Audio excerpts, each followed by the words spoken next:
It's going down like this, motherfucker.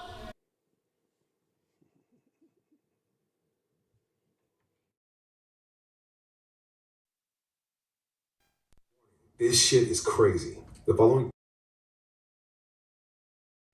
Nigga get mad. Say, motherfucker, what you mean you ain't gonna let me in this funky joint?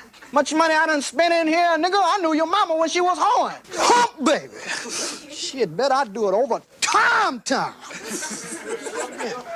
Fade that, nigga. Shit. Bar, bet the bar, off time. Shit, boy, I'm trying to make me some money.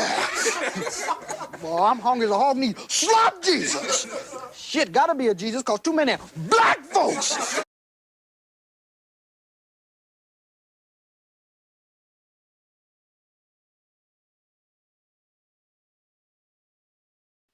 My bitches. You saying you can't control your bitches? What? You got to have vision. You got to have vision. Limousine, and every time I'm seen, I got to be clean.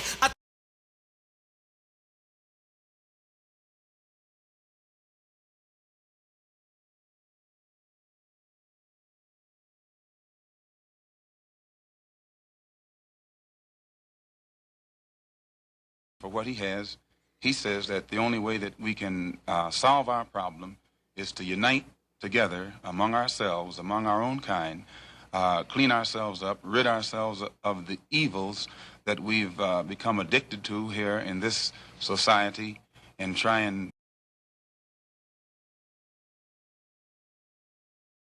Yes, he destroy black boys. If you destroy him as a boy, he'll never become a man. Yes, he destroy black boys. If you destroy him as a boy, he'll never become a man.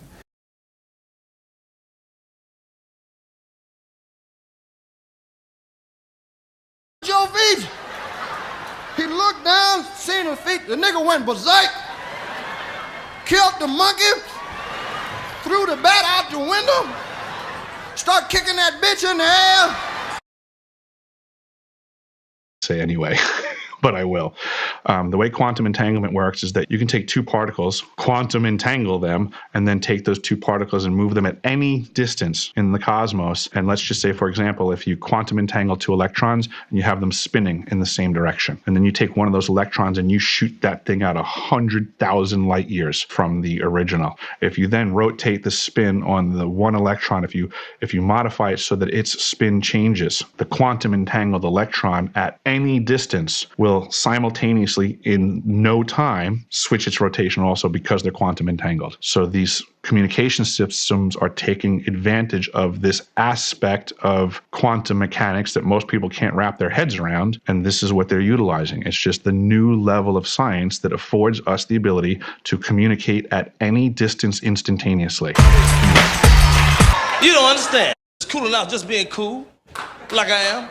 Group of you together, you never can tell who's who.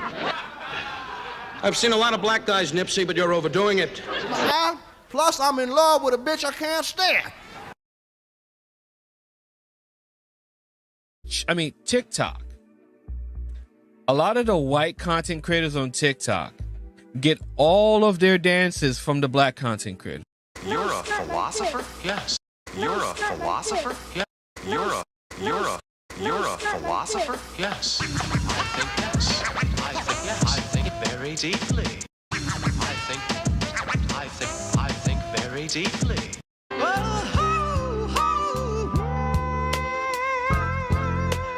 Hey, dance with me.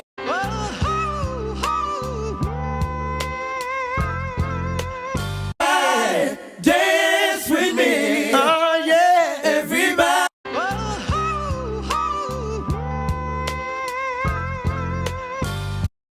First you tell us that it is manly to keep your word. All right? If you are a man, you keep your word. And now all that the black people in this country are demanding, and even the black people in the whole world are demanding, is that you keep your word. You told us we were free. Well then, show us that we're free. You told us that there is justice, equality for all in this country. Well then, stick to your word. And let us see the justice and equality for all. Or else must admit to us that you're not a man. You're a worm. You're afraid of us. You're afraid to give us equal stand. You're afraid that if you give us equal ground, that we will match you and we will override you. And if that's what you're afraid of us, then tell us that just what you're afraid of. But don't keep hiding it from us and holding this up to us, and every time we ask you for something, you give us a little bit of something, and it's all tokenism. We don't want tokenism. And there are most black men in this world that don't want charity. And yet still every time we ask you for something, you give us a little piece, a little piece. You're playing games with us. We're not children. We're big men. I've seen my father have to put up with all kinds of stuff. He was a big man. He raised a family. He went down south, and he had to go around to the back door with his wife. We're not asking for anything. We're not asking for any favors. All we want is what's ours. Now, there are many black veterans who are coming back, and they're mad. They're angry. Do you think that they're going to sit down through this? Our fathers didn't have the knowledge that we had. They sat through it. But there are other black youth that are not going to sit through it. We know about Che. We know about Fanon. We've read the books of our revolution. We've listened to Mao and his quotations. We know where we stand. We're not going to sit for it. We're asking, and if we ask and we don't get, we're prepared to stand up and take it. If I ask a man, I tell a man I am hungry. I tell him I am cold. And I ask him to do something about my condition. And this man holds a loaf of bread right in front of me so I can see it, and I keep asking him, I'm begging him to please give me a slice of the loaf of bread. I am hungry. Then it is known by every psychologist that the next step in the progression is I am going to knock him upside the head and take the bread from him. I'm not going to starve to death. Physical and mental torture. But that's all right, because we said even before this happened, and we're going to say it after this, and after I'm locked up, and after everybody's locked up, that you can jail revolutionaries, but you can't jail a revolution. Right. You might run a liberator like Eric Cleave out the country, but you can't run liberation out the country. You might murder a freedom fighter like Bobby Hutton, but you can't murder freedom fighting, and if you do, you come up with answers. The party that they can do anything they want to us. We might not be back. I might be in jail. I might be anywhere.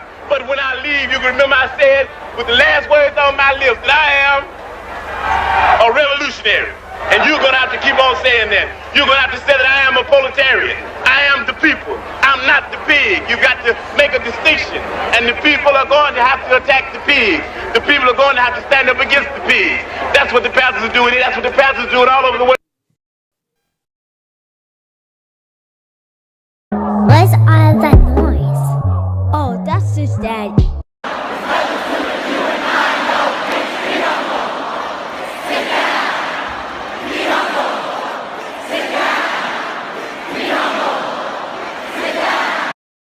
Damn white boys out there.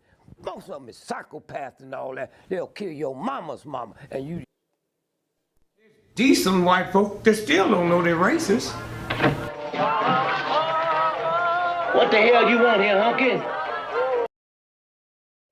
You got to pray to God and tell God your rent due. Any God that didn't know your rent was due ain't God.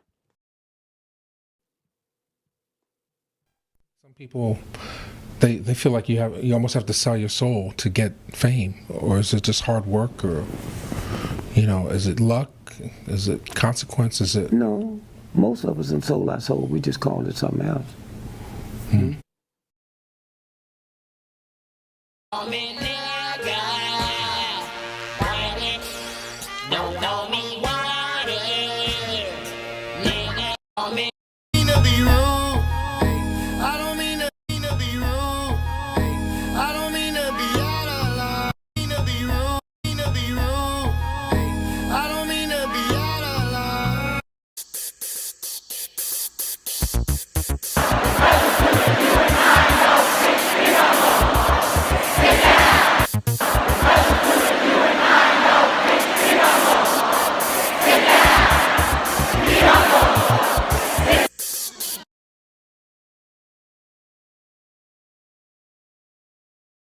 Come with baggage, just science, Louis Vuitton. Ooh, I like that. Yeah, that was nice. I like that. Bitch niggas, hoe niggas, rich niggas, broke bitch. I told niggas this was on, yeah, right. Your lines are still open. Oh shit, you can get it, nigga. You wanna get it? I think we OD. I think we OD.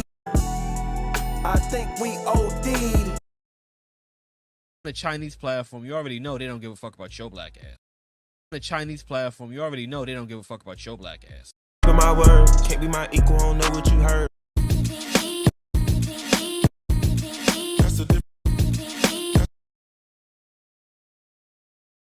Used to snort cocaine, now I fiend for the check, yeah. Used to snort cocaine, now I fiend for the check, yeah. Heavy, I'm a walking dead man, is what they call me when I come. I hit the loot juice, and pulls up in the deuce. Heavy, I'm a walking dead man, is what they call me when I come. I hit the loot juice, and pulls up in the deuce. I hit, I'm a walking dead man, is what they call me when I come. I hit the loot juice, and pulls up in the deuce. No idea the condition that we're in, the psychoneurosis that we suffer. We suffer terrible, terrible blight. We don't know who we are. We use European names, and we just are comfortable with our condition. We really don't know who we are. We have no idea. We're captive. And we're absolutely comfortable with this situation. I guess you go to the history of European civilizations. 250 years is how long they last before they implode, because of their greed, because of their violence, because of an inability to let others be, including themselves. If they didn't have brown and black people to hate, they would hate themselves. Nigga. Nigga. Nigga. Do that dance, do that dance. Do that dance, do that.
Greetings. This is Big Pontiac, and welcome to the Chocolate Mountain Show. I am the holder of the infinite sacred ball game that was created by the Hero Twins, and I am that one and only Galactic Daddy-O, welcoming each and every one of you to my galactic patio that reaches from Minnesota to the universe. Well, well, welcome one and welcome all. As I've said, I'll come on today, or this morning, the time of the real deep dark night, because of the solstice, the darkest night of the year. There's a lot of energies going around that I would say that have nothing to do with bringing in this fake New Year's that they want. Because as I've said many times, they need us to believe in this new year. Man, I've said many times too. It's like if we say fuck your new year, it's gonna be 2024 forever. What could they really say? I mean, what could they really say? If the people have to agree, that's the biggest part of the illusion is the people agree in the illusion. It's like, well, you tricking us, so keep tricking us even more. So, that's the first thing I'll get into is football. I didn't even see the first pro game. I watched the college games. Now I watched the Ravens play. I was watching both screens and watching the Ravens play, but I missed Kansas City game, but I saw I won it. So I went 2-1. My upset was the Steelers. For those that you watched me the other day, my Steelers were my upset pick. So uh the way, no, let me talk about the way they fixed college football. College football was kind of the way they fixed it is like, and this has been their argument is saying teams ain't matched as fairly. The Big Ten teams is that much better than everybody else, and what do we have? The SEC is so much better than everybody else. That's what they were really trying to show us is why so many teams weren't involved because they really wasn't ready. Tennessee didn't look all that great, and I'm still sticking. I think my sleeper pick is still Ohio State. Because even the announcer said that if he said, this is what the announcer said. He said that if they don't win a championship, they're going to still talking about firing the coach. So with that narrative out there, I think Ohio State's going to get it. That's what I'm looking at. I think Ohio State's going to get it. Penn State looked good, but again, it's teams going against the Big Ten. And I wish I would have realized the other game was on. I could have watched them both, but I missed the Kansas City game because PJ said, what did you say? I watched KC Texan. They give him a home the Brady treatment. Of course, sports, I've talked about, many times is they love dynasties. They love building dynasties. I mean, it's always like probably the first dynasty was the Chicago Bears, especially when they had Red Grange. And really, when Red Grange, like when he first joined the Lions, they barnstormed. So they went all over. And I think I did a video not long ago. I did a live when I talked about Ernie Nevers up in Duluth and how they played, almost 100 games one year. And so, then we get into the Redskins with Sammy Ball. We had a few years of they're the best team. Then we had a few years of the Giants. Then we had the Colts, when the Colts was still in Baltimore. And then when we had the Packers. Went from Packers, couple bullshit years. You had Miami for 2 years. You had Dallas that won one. You had the Colts that finally won one for losing the 68 Super Bowl. That's how they repaid them in 1970. And repaid them putting in the AFC at the time, an easier conference, a little bit easier.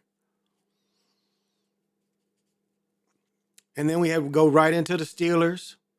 Then the Steelers, we had Washington in there a few years. We had the Raiders get a couple. And then, again, we have Dallas, 3 out of 4. We had the Broncos in there a couple years. Brett Favre won one, lost one. But they love dynasties, and that's Brady. Brady was, when they was looking at it, they was like, we need our Michael Jordan. That's how they looked at it. They was like, we need our Michael Jordan. And so when Goodell saw that and Talibou saw that, they was like, oh, we're going to start creating our own Michael Jordan. Because they really didn't have an equivalent. Not really. Other than, like, you could probably say Montana, Terry Bradshaw. But these people where they really weren't making money off them anymore. They really didn't like the money that's being made today. It was more money in it at the time. So,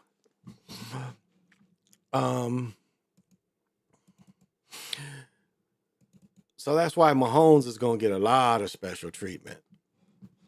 But I got to show y'all something. Oh, and I know you guys heard about Ricky Henderson. About Ricky Henderson passing. And this is like what you have to understand about I'm looking for some. Oh, here we go. About Ricky Henderson that people might not understand what has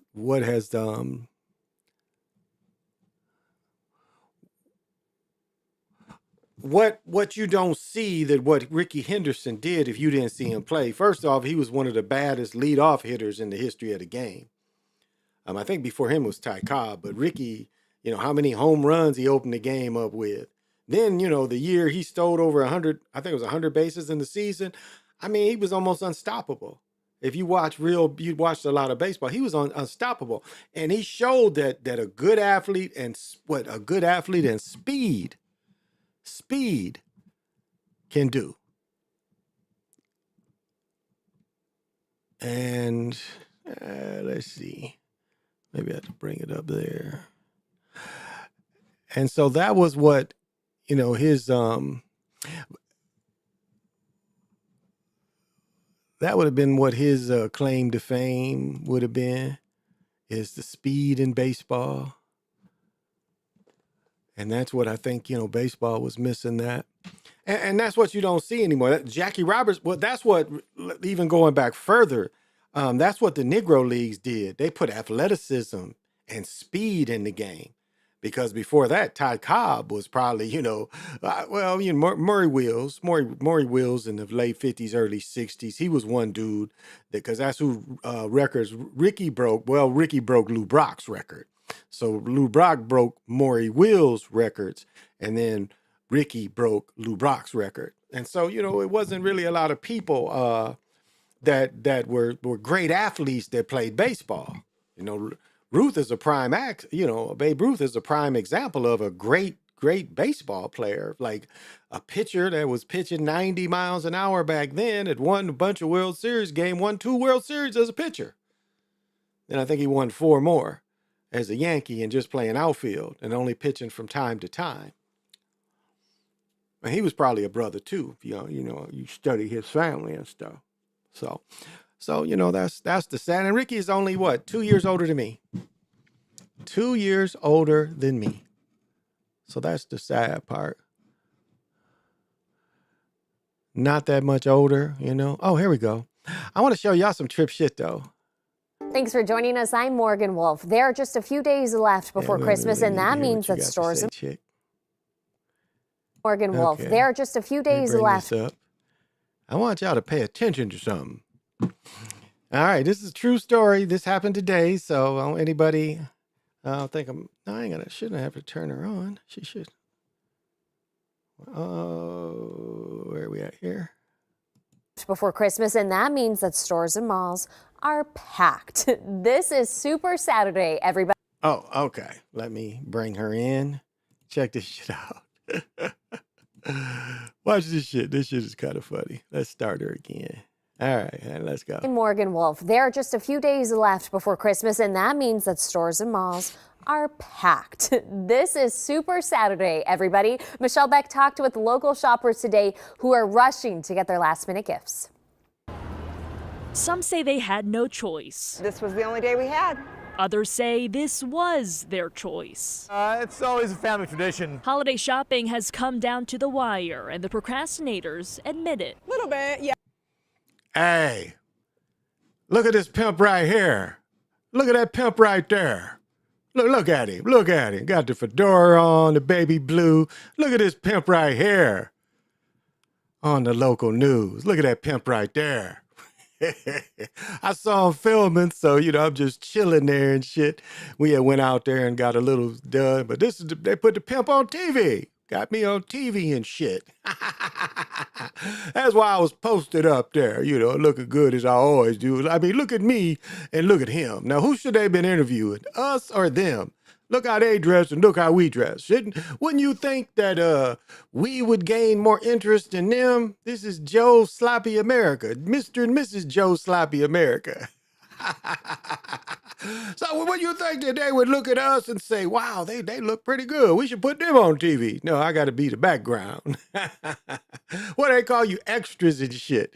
But I saw them interviewing all these people, and the camera was literally like 10, 15 feet in front of me. And so I'm just chilling, I'm just chilling at the mall. And you know what? This don't even look 4K, because if this was 4K, I wouldn't be so blurry. This 1080p. They shot this in 1080p.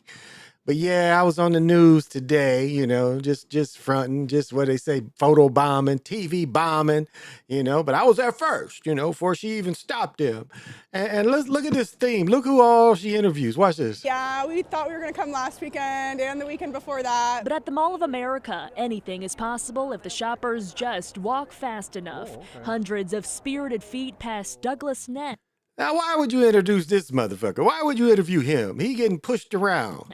We tried to come before Christmas, obviously. It's a much-needed Cinnabon break. I've got all mine done. You got all yours done? His shy granddaughter is among 157 million people expected to shop nationwide on Super Saturday alone. The National Retail Federation says consumers had only bought half of their presents in early December. We have a puzzle, family puzzle here. The hustle is for great deals and worthy surprises. I can't. It's a Christmas present. And for one shopper, another perk is time with Grandpa Doug.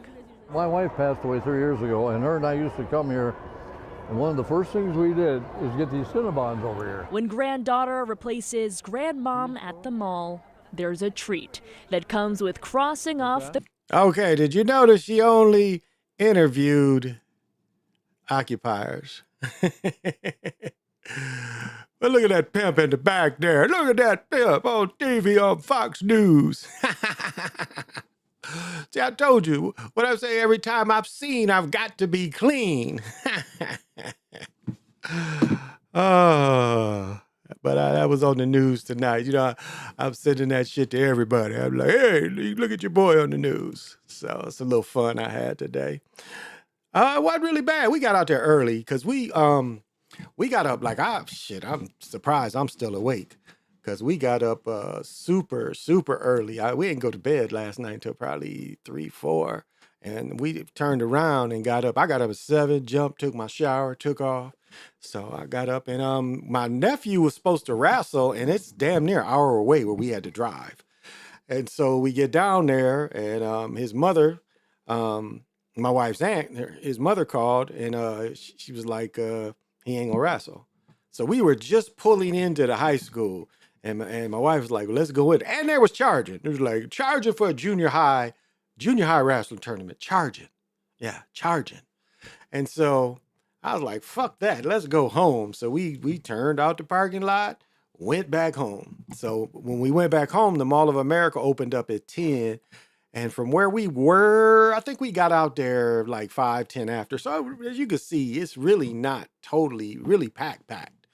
Parking, it was plenty of parking and stuff. So, and let me show you some new shit I got. Got me a new little hitter. Got me some bud. So to the head. No, what did I used to say? Smoke them if you want them. That's a crappy lighter. This one's better.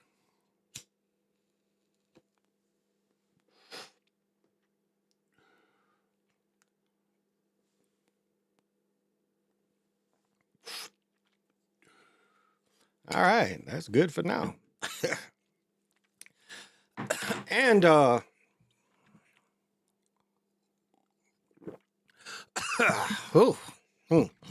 I forgot to show some the other night. I wanted to show and I forgot to show them. These are Carhartts, as you can see. And these are, I think they're the duck something. But they got the colored ribbons. And I got these pants for $30. And at the Mall of America, these same pants was, I think, 80. And so, you know, I had to go get it. And this is one thing I like about Carhartts. This is that jeans. This is how jeans used to be. When you used to get jeans, they would used to be stiff like this. And that's what I like about these. I like this stiffness. But it's funny what the way styles are. Now the style is to look like the working man. You know, that's funny. I ordered the jacket. I looked at how much the jacket was in the store, and I was like, oh, I can order this motherfucker a little cheaper. So I ordered the jacket with the Shira in it, whatever it's called. Let me see. Oh.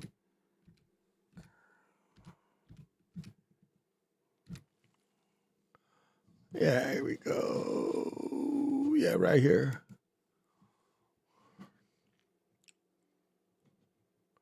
Let's see.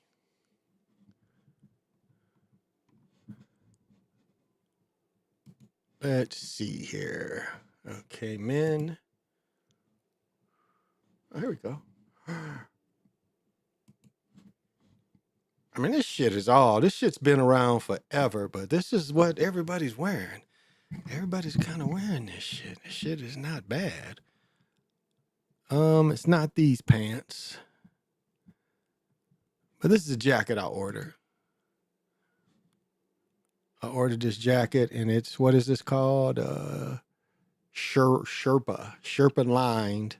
And I ordered this color. No, what, gray? Gray. Yeah, I ordered this color because I got the black pants. I ordered this color. So this will be here probably shortly after Christmas. And this was, I got this, it wasn't 154. I think I got it for 140. Yeah, I think I got it for 140. And the pants, let's see. Where the pants at? See 24 more. Where is it? Pants. Oh, I got to get some more gloves now to think about it.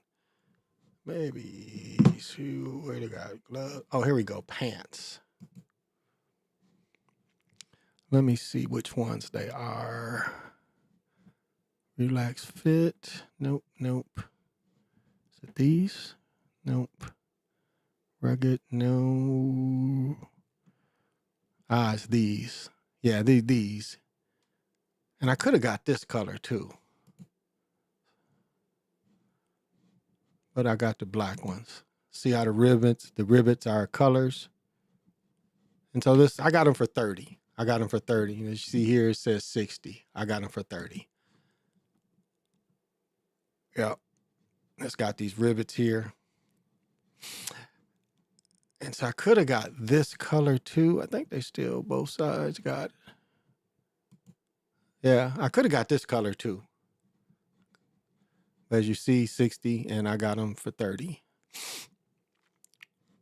So this is good stuff though, you know? I mean, this shit is quality stuff. Quality stuff. And, you know, I'm about getting a good deal too, you know? So, but it's funny how the work clothes have become popular. Stylish. Work, stylish, and popular, which is interesting. That is interesting. Oh, I'm sorry, guys. Everybody's in. What is up, PJ Allen? You can't get too close to Michael. It's a foul. Siova, what is happening? You can't get too close to Michael. It's a foul. It's a madhouse. Yeah, Cinnabon is the best, but it's food poison the whole crib in the late 90s. Yeah, it can make you sick. I got a strain called Cheetah Piss. It's strong though. You can't go wrong with Carhartt.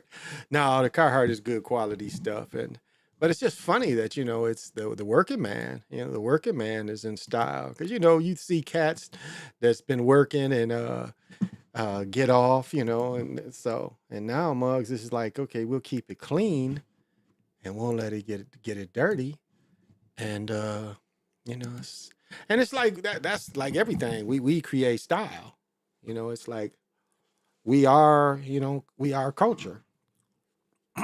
We are the culture, and so whatever we do, like it's funny when I really first noticed how much culture they steal and what they do to acquire the culture as the culture is happening, is I noticed my brother's first wife, because they got married they were 18 when they got married, so they got married right out of high school. And I remember she used to always wear her sweatshirts inside out. And there were some shirts where it's the fuzzy, like the inside would be fuzzy. You know, and now it's like the inside of this ain't that fuzzy, you know, but it used to be fuzzy. So what they started doing is they was wearing their shirts inside out with the tags showing. Well, what do you see? And she was the first one to really hit me to this. And she said, don't you know, we went into the store some months later, they got what we're doing, but they put they put the tags on the inside. They didn't keep the tags like we had showing the tags. And so, it's like they look at what we do and then the world copies it. Like I was saying before, look at a dude in South America wearing what are those, the little mask and stuff. P. Shiesty, isn't that what they call it? Shiesty mask. And this nigga's in South America where it's 200 degrees. Why are you wearing that? I mean, it's like they see us and they see us sagging and nobody really sags anymore. But it's funny looking at them cats in South America sagging. Nobody really does it. That was like, what, 2009, 2008? So they look at what we do. And then we buy clothes from them and then we pretty much, make it famous. We make it famous. And it's like, it don't always have to be. And that's what's good about the Carhartt stuff is, these clothes ain't terribly expensive. It ain't, no really designer. And that's why, I mean, they got a store at the Mall of America. I don't know if you saw it in the clip. They kind of showed it. That's kind of why I went out there. I wanted to look how much the jackets was because I was going to just buy the jacket out there.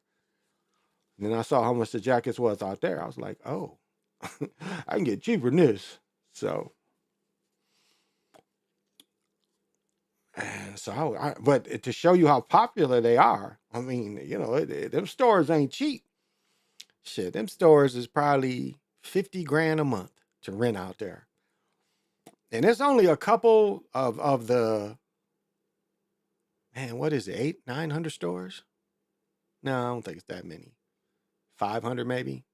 Maybe, I don't know, we'd have to look it up. But it's not any, like it was one store, Maurice, it was going out of business. But that was the only one. As far as I could see, it was a couple of new stores and no vacancies that I could tell. I know the Verizon was turned into a different store. Verizon left the Mall of America, y'all. Verizon has fell off too. I don't know. Their service, my daughter and her mother have it, and their service ain't as good. But that's the only major. The Apple store is still in there. And a ton of others, and the Carnival rides, the restaurants. So it's a little bit of everything. Then right next to it is Wolf's Lodge, where if you want a water park, you can go to the water park. Hey, James Gant, what's happening? You can't get too close to Michael, it's a foul. Hey. Oh, well, since we are going to get into spiritual shit tonight, I did get some big ones. I've been smoking this ganja and it makes the house smell, so I got the big ones.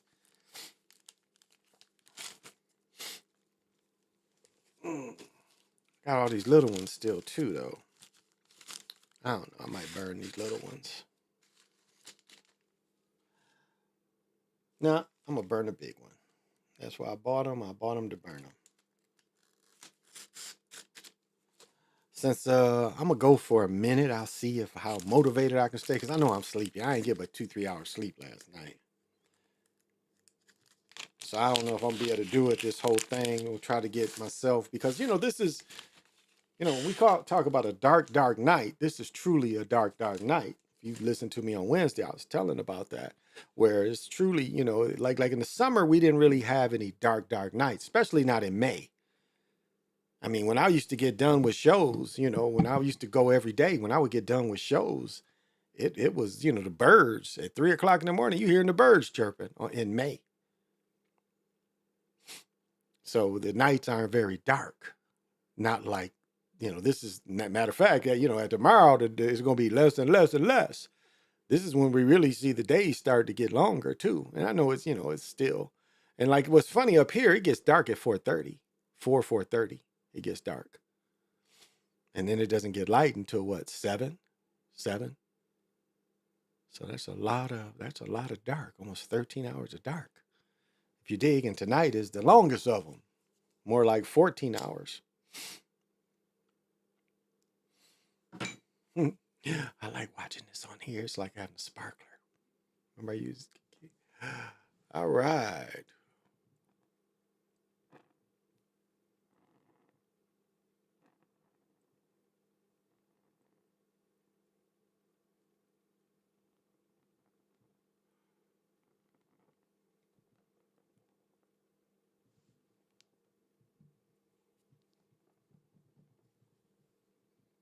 There we go.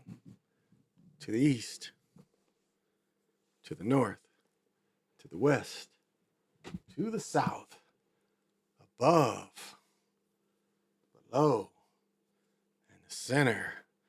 We touch everything, activate everything, activate the room. There we go. Everything needs to work for me today.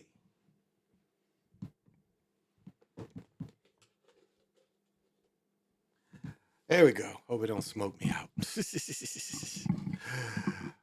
Oh. So I covered the sports. Be a lot more games tomorrow, and I'm gonna come on again tomorrow. So we'll cover tomorrow because as I said, I missed the Chiefs game. Oh, did I say? Oh, I'm pretty sure I mentioned this. Just gonna mention this again. People ain't heard it.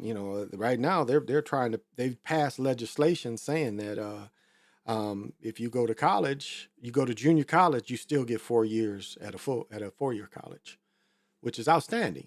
And I said before, you're gonna see a lot more brothers with their masters, PhDs.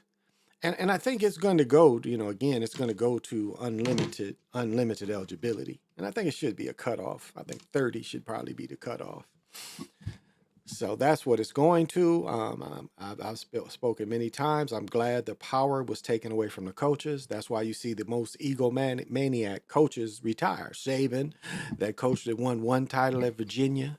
That's why they can't be egomaniacs anymore. It's all about, for them, they're not, they don't want to adjust to the players having power. And as I've said before, like when you look at what's going on next year is profit sharing. It's like they're a collective bargaining agreement, just like the NFL has, where there's going to be profit sharing with the players.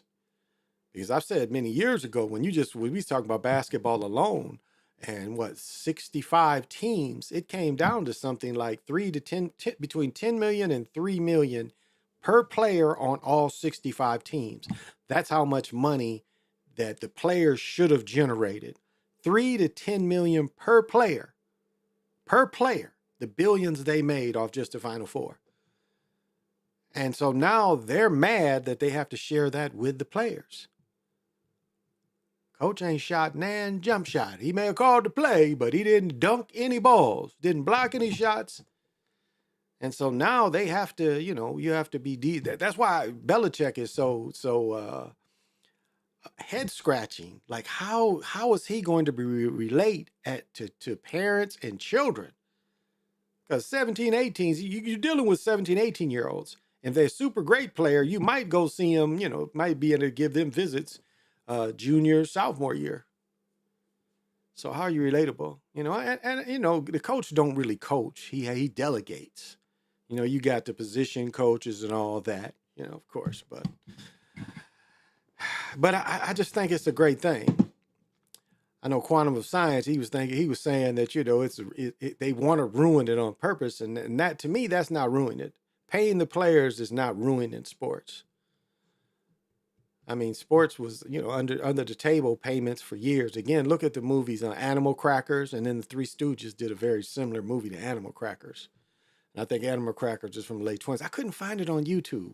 I found it on a link on an app, and they wanted me to pay for it. And I'm like, I'm not paying for this old ass movie. I done watched it a bunch of times, but I was just trying to get some snippets to kind of show you how long paying players has been going on. And so now the NCAA, because, this is, if the history of the NCAA at one time, so at first when television became popular, the individual schools had their own TV contracts. Then the NCAA saw that the schools was getting that bread, so the NCAA said, no, we need to put a national contract so they would get paid. Because when the schools had contracts, the NCAA wasn't getting paid. So the NCAA for years, and then Notre Dame broke away from them. Notre Dame got NBC by themselves. So the rest of the schools like, fuck the NCAA, we get our own TV deals. Like it started. Well, now them TV deals, you got to share with the players. And you're talking about head injuries, CTI. If a player can make that bread in college, he doesn't have to play pros that long. And that's probably the best thing that could happen to football. Maybe play your 4, 5, 6 years in college, 2, 3 years in the pro, come out healthy. Come out with your mind together. And that's where the game should go. Because even though it's all fake and fixed, it's still, you got to make the falls, as they say in wrestling. You still got to be able to take the falls. You got to be able to take getting tackled, being able to get back up, to tackle, catch. Still got to do all that stuff. I was watching a game where they got the players that let the ball go before they cross the end zone. That's definitely on purpose. That is never a coincidence. That they are letting that ball, that's in, and that goes to my theory about them having earbuds. Because remember, they got a camera right on that goal line. And they can look where they can tell the player to drop the ball. They all drop the ball the same way. Same thing happens in college. I mean, today we saw some pass interference not called, then finally a pass interference call. So them dropping the ball is definitely on purpose. That's not them being careless. I mean, it happens, it's like everybody knows you cross the goal line. Even dudes who go backwards, like them broke away and go backwards. You know when you cross the goal line. So you're conscious of that as a player. You're very conscious of that you get inside. So for players to say, "Oh, we just said fuck it, I'm close, fuck it," that shows earbuds. That definitely shows earbuds. Yeah, I said James Gant, didn't I? Good, yeah. And so, it's controlled from the very beginning. Everybody knows. It's not like everybody don't know. Everybody knows. Everybody that's involved with pro football, college football, they all know that it's fixed. All of them. And all of them involved. All of them do non-disclosure. Because especially the ones that get the pension.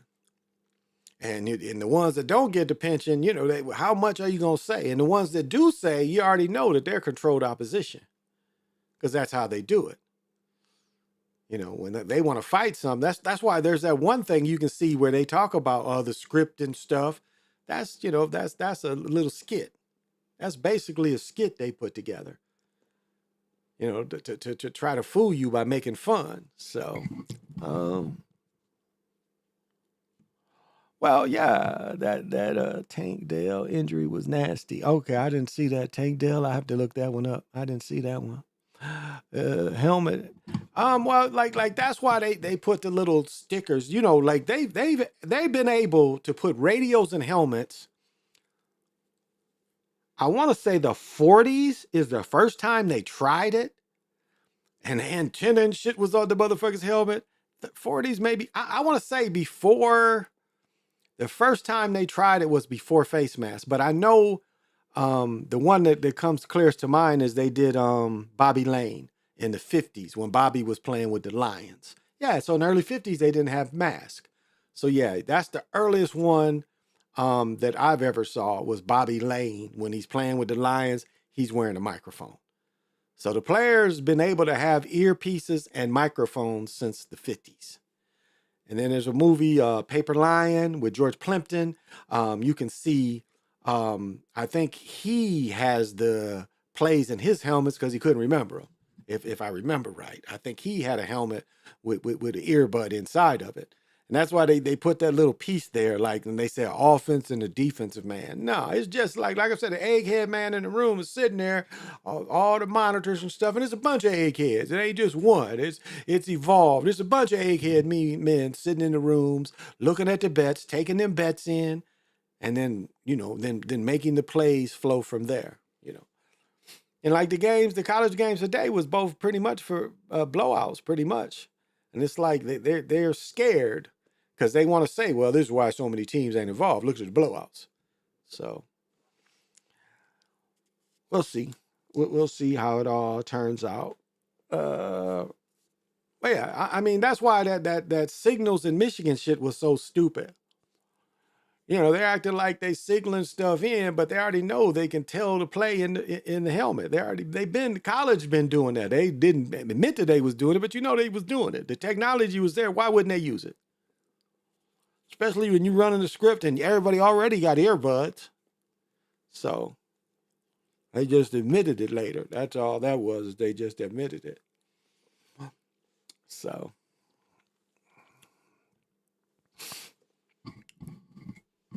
Oh, but it's I've been meditating lately, and the meditations have been beautiful, y'all. Really beautiful.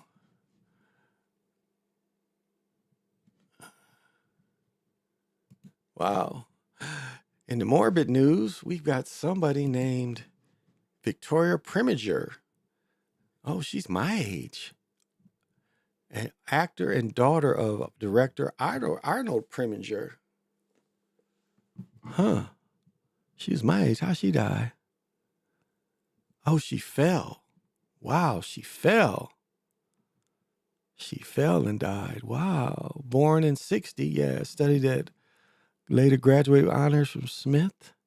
During her undergraduate, she starred a number of television soap operas as well as a 1988 feature, Spike of Bensonhurst. Okay. She graduated from Pepperdine. She was a lawyer. Okay. She spent the 6 years producing audiobooks for Dove Audio, one of the premier audiobook companies nationally. She went on to produce, edit, and lead celebrities, including Linda Moore, Joan Woodward, Ben Kingsley, blah, blah, blah. Novels like Madame Bovary, Little Women, blah, blah, blah. Her work with Hepburn earned a Grammy Award for Best Spoken Word. So she won a Grammy. Wow. This is an audiobook. Preminger also penned 6 children's books. Preminger eventually left Dove and joined Russia Spelling Entertainment, which used their legal background to oversee domestic television rights. The Northern Kingdom and TV series Crown in the Faro Country. Following her time, Preminger served Vice President of Business and Legal Affairs. So, oh, she made big money. Wow. Sorry to see it, honey. Sorry to see that you fell. And you don't like that's what's so scary about old people when they fall.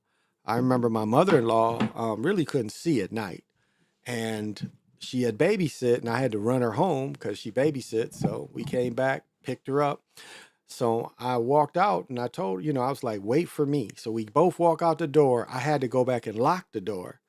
I think I had to have a key because it's like a double lock. So I had to lock the top lock with my key, and I told her to stay right there. Instead, she didn't listen to me, and she ended up flipping down the stairs. She felt herself falling because she didn't wait for me to take my arm so I could help her down the stairs, and she flipped. And she broke her wrist. Luckily, she flipped down the stairs and broke her wrist. And I was like, why didn't you wait for me? Why didn't you wait for me? And sadly, she had diabetes, and I knew her about 20 years. And the 20 years I knew her, she was on dialysis almost the whole time. So I think when I met her, she was in her 60s. No, she's probably in her 40s, 33, 50. Yeah, she was probably in her early 50s when I met her. And she had, diabetes, and she had dialysis. I think it's daily or 3 times a week. Maybe it's 3 times a week because my ex-wife used to go sit with her. When my son was little, he would go with her and play cards with her when he's little, and he didn't mind. And sadly, she couldn't sleep in a bed. She just slept in a chair. So she got up one morning, and she actually tripped over the dog and hit like right here in a dining room table, like a coffee table, end table, and killed her instantly. So, them falls can be a mug. Let's see. I don't know who this chick really is. This is Diane Delano, Northern Exposure. She died at 67. Okay. Character actor portrayed Officer Barbara, CBS Northern Exposure. Never really watched it, so died of cancer. Okay, so she had been sick for a while. What'd she do? She was big, bold, sharp, wit, romantic leans with Douglas Beckman.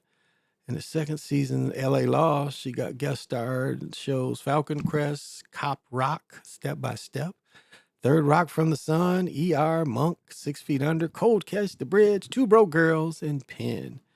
Current role was offered on 12 episodes last 4 years, the Alaskan and Northern Exposures. That was her biggest job. Born in 57, was related to Laverne in New York State. He was convinced, changed his name to John Merton and moved to Hollywood. Okay, kids became tough. Lane Brefford, he would often take Delano and her cousins to watch him work. Okay, so that's where she got her start. All right.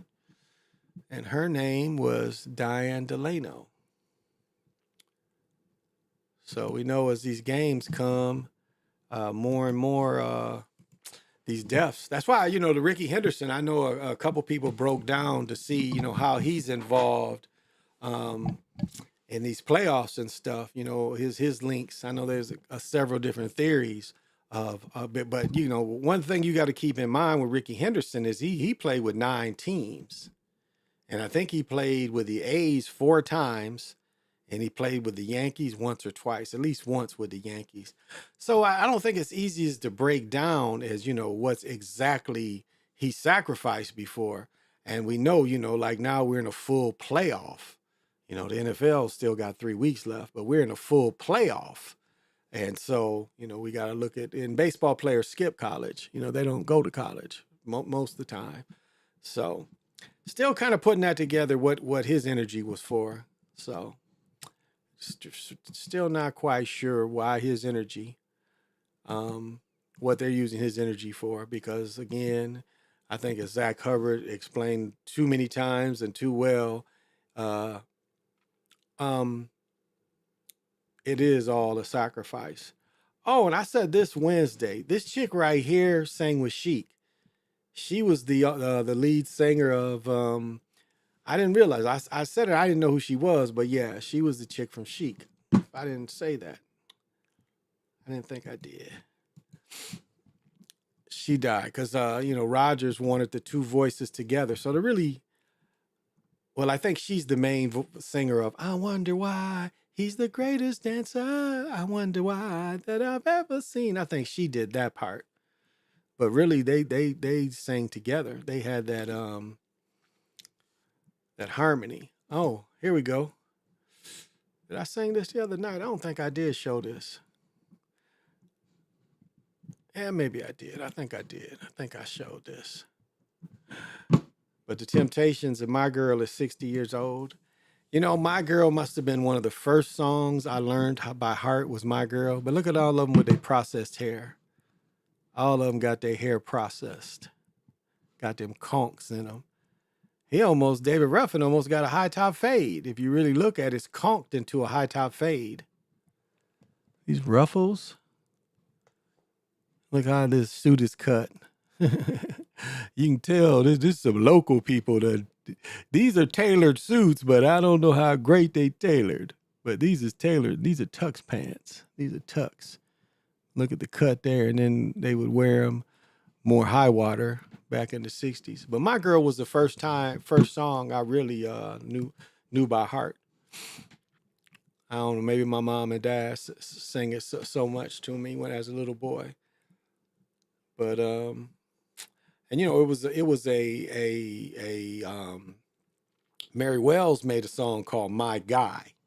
And so they had My Girl. So the 2 songs kind of, I think Mary Wells' song came out first and then came out.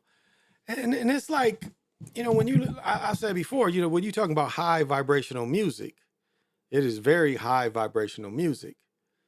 That 60 years old, the vibration's never going away. And it gets me into like what's really interesting, like when you get into music, like so much music is really a failure if you really look at it.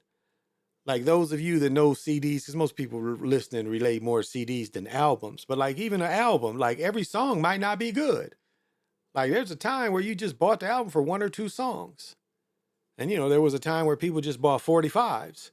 And they had a big thing where you could stack all these 45s. So they, if you just bought all the hits, you could just play the hits. It was great for parties where you could just stack a bunch of records on each other and, singles were played. You could stack almost 30 singles. And so, that's about an hour or two worth of music. But so much music would be looked at as a failure. If you really think about it, a lot of music don't get great commercial success. Yet look at all the money and the effort it took into making that. And so much of it doesn't really make it. And it's funny, the vibration of songs that don't become hits. That's a really strange phenomenon. Because like you'll listen to somebody's music and like really groove with one of their songs. And then the next two, like, it's like, huh. And so it makes you wonder, and it's almost like was this song enchanted? Like, what made me vibe with this song, but not those other songs? And so it almost seems like it's an enchantment in a way. Like they put that vibration where they enchant us, and everybody likes the same vibration.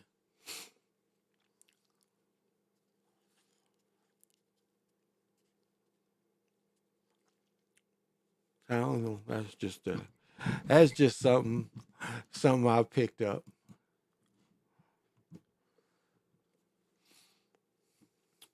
Yeah, sad. Brother Ricky died. That is sad. That is real sad. I think they talk about the NBA ratings. I think all sports ratings are probably, it's we're so insaturated with it. It's like football it's football every day. The only day football ain't on is what?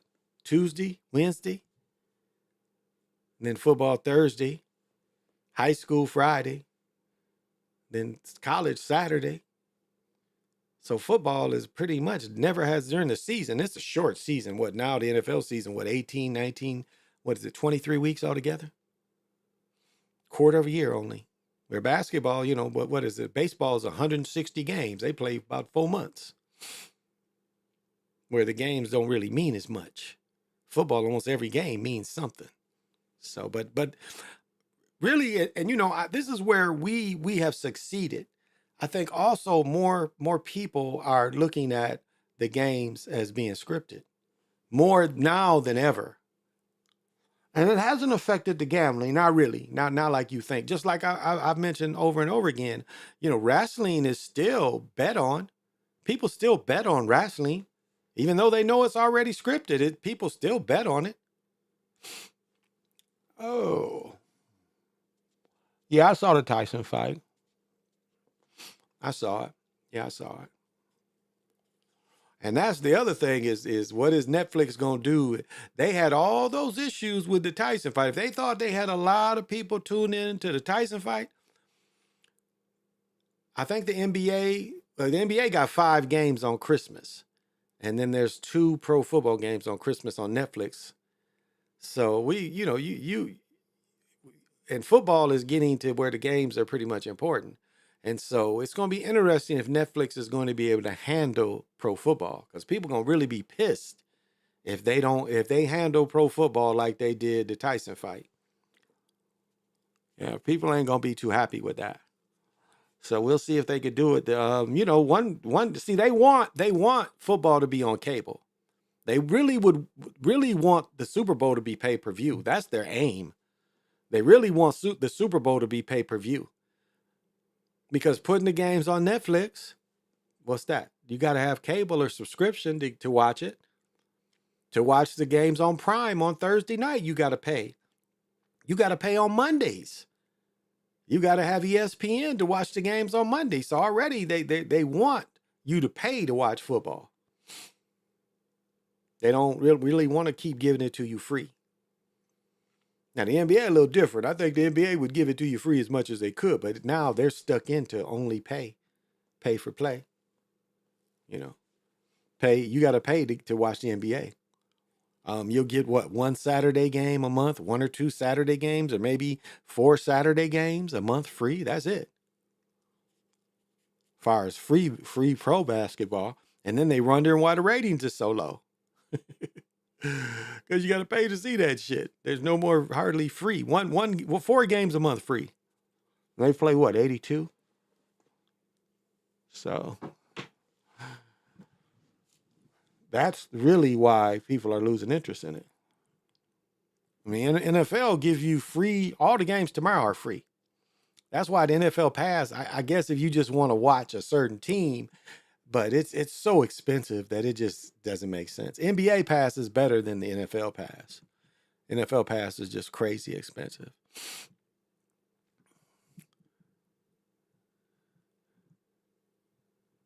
So that's why it's dying in popularity. And that's why the NFL is king, because they do benefit. I mean, the commercial time is crazy. You guys watch commercials during the games. You watch commercials. So, oh, well, it's funny, I really don't have any abracadabra I can do on this night. So I'm going to just do what I normally do. Just chop about stuff. Because, to go hours and hours just about what's magical about the night, it just, is only so deep you can go with it.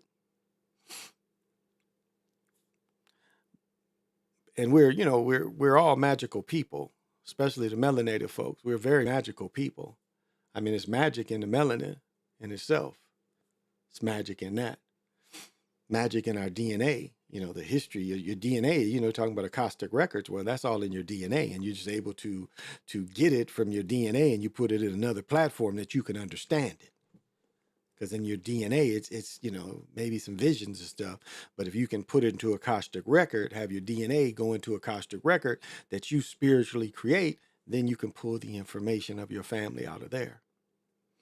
And that's why, it's fucked up. Pictures ain't around, because like pictures is another way that you pull out information. Like I've told the story about my great-grandmother, my great-great-grandmother, and how I was able to connect with her family. Never met her. She died when her son, my great-grandfather, was little. But yet, I was able to connect with her by just looking at her pictures. I was able to just kind of get some of her story. And I've had other relatives where I just look at their pictures and able to get their stories out of it, especially some of these old pictures that was done in the late 1800s, early 1900s. And my grandmother helped me with that. She told me she had a picture, and when I first looked at that picture, it was like the most beautiful woman I'd ever seen in that picture. It was my grandmother, maybe 23, 24 years old, little tiny thing, barely 5 feet, maybe 4'11". But she just looks like my daughter, like my daughter kind of looks now. I mean, she just had that look, and I just thought, I took the picture, and I had it for years. It was in a little frame like this for years. It was a little bitty picture like that.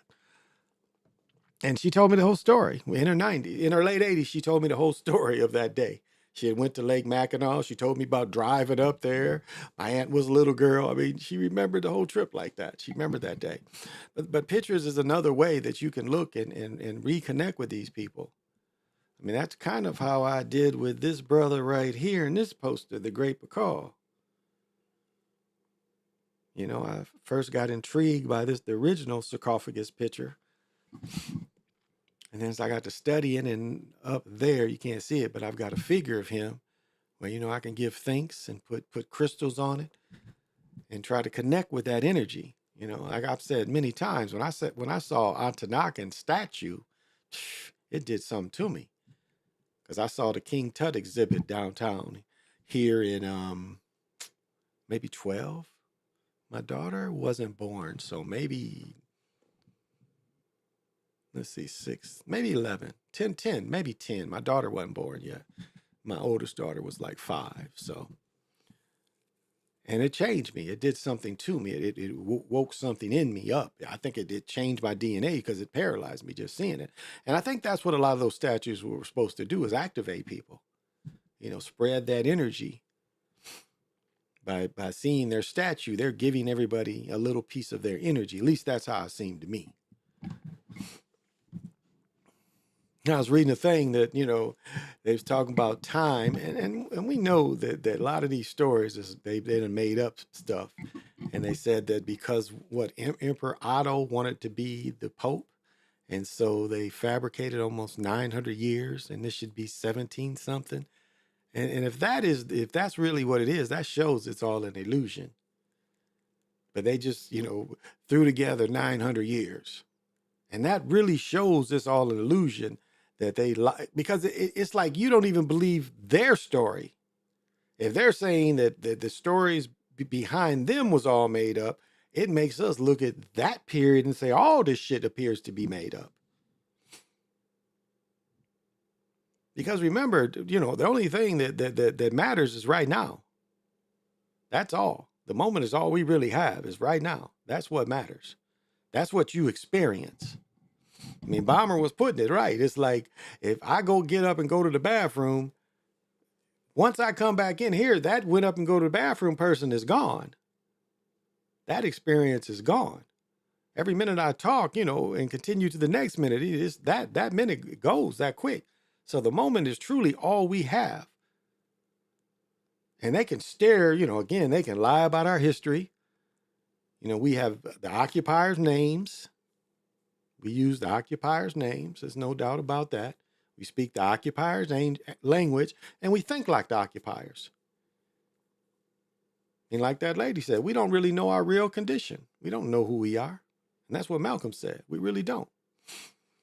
And it's worse for melanated people because at least in a way, the occupiers can look back and say, well, we were from this conqueror, this conqueror, this conqueror,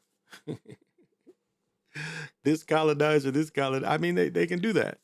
With us, you know, they burned, when they burned Atlanta, they burned a lot of records. And that's a lot of what they did is they were burning records so people wouldn't have claims to some of the lands.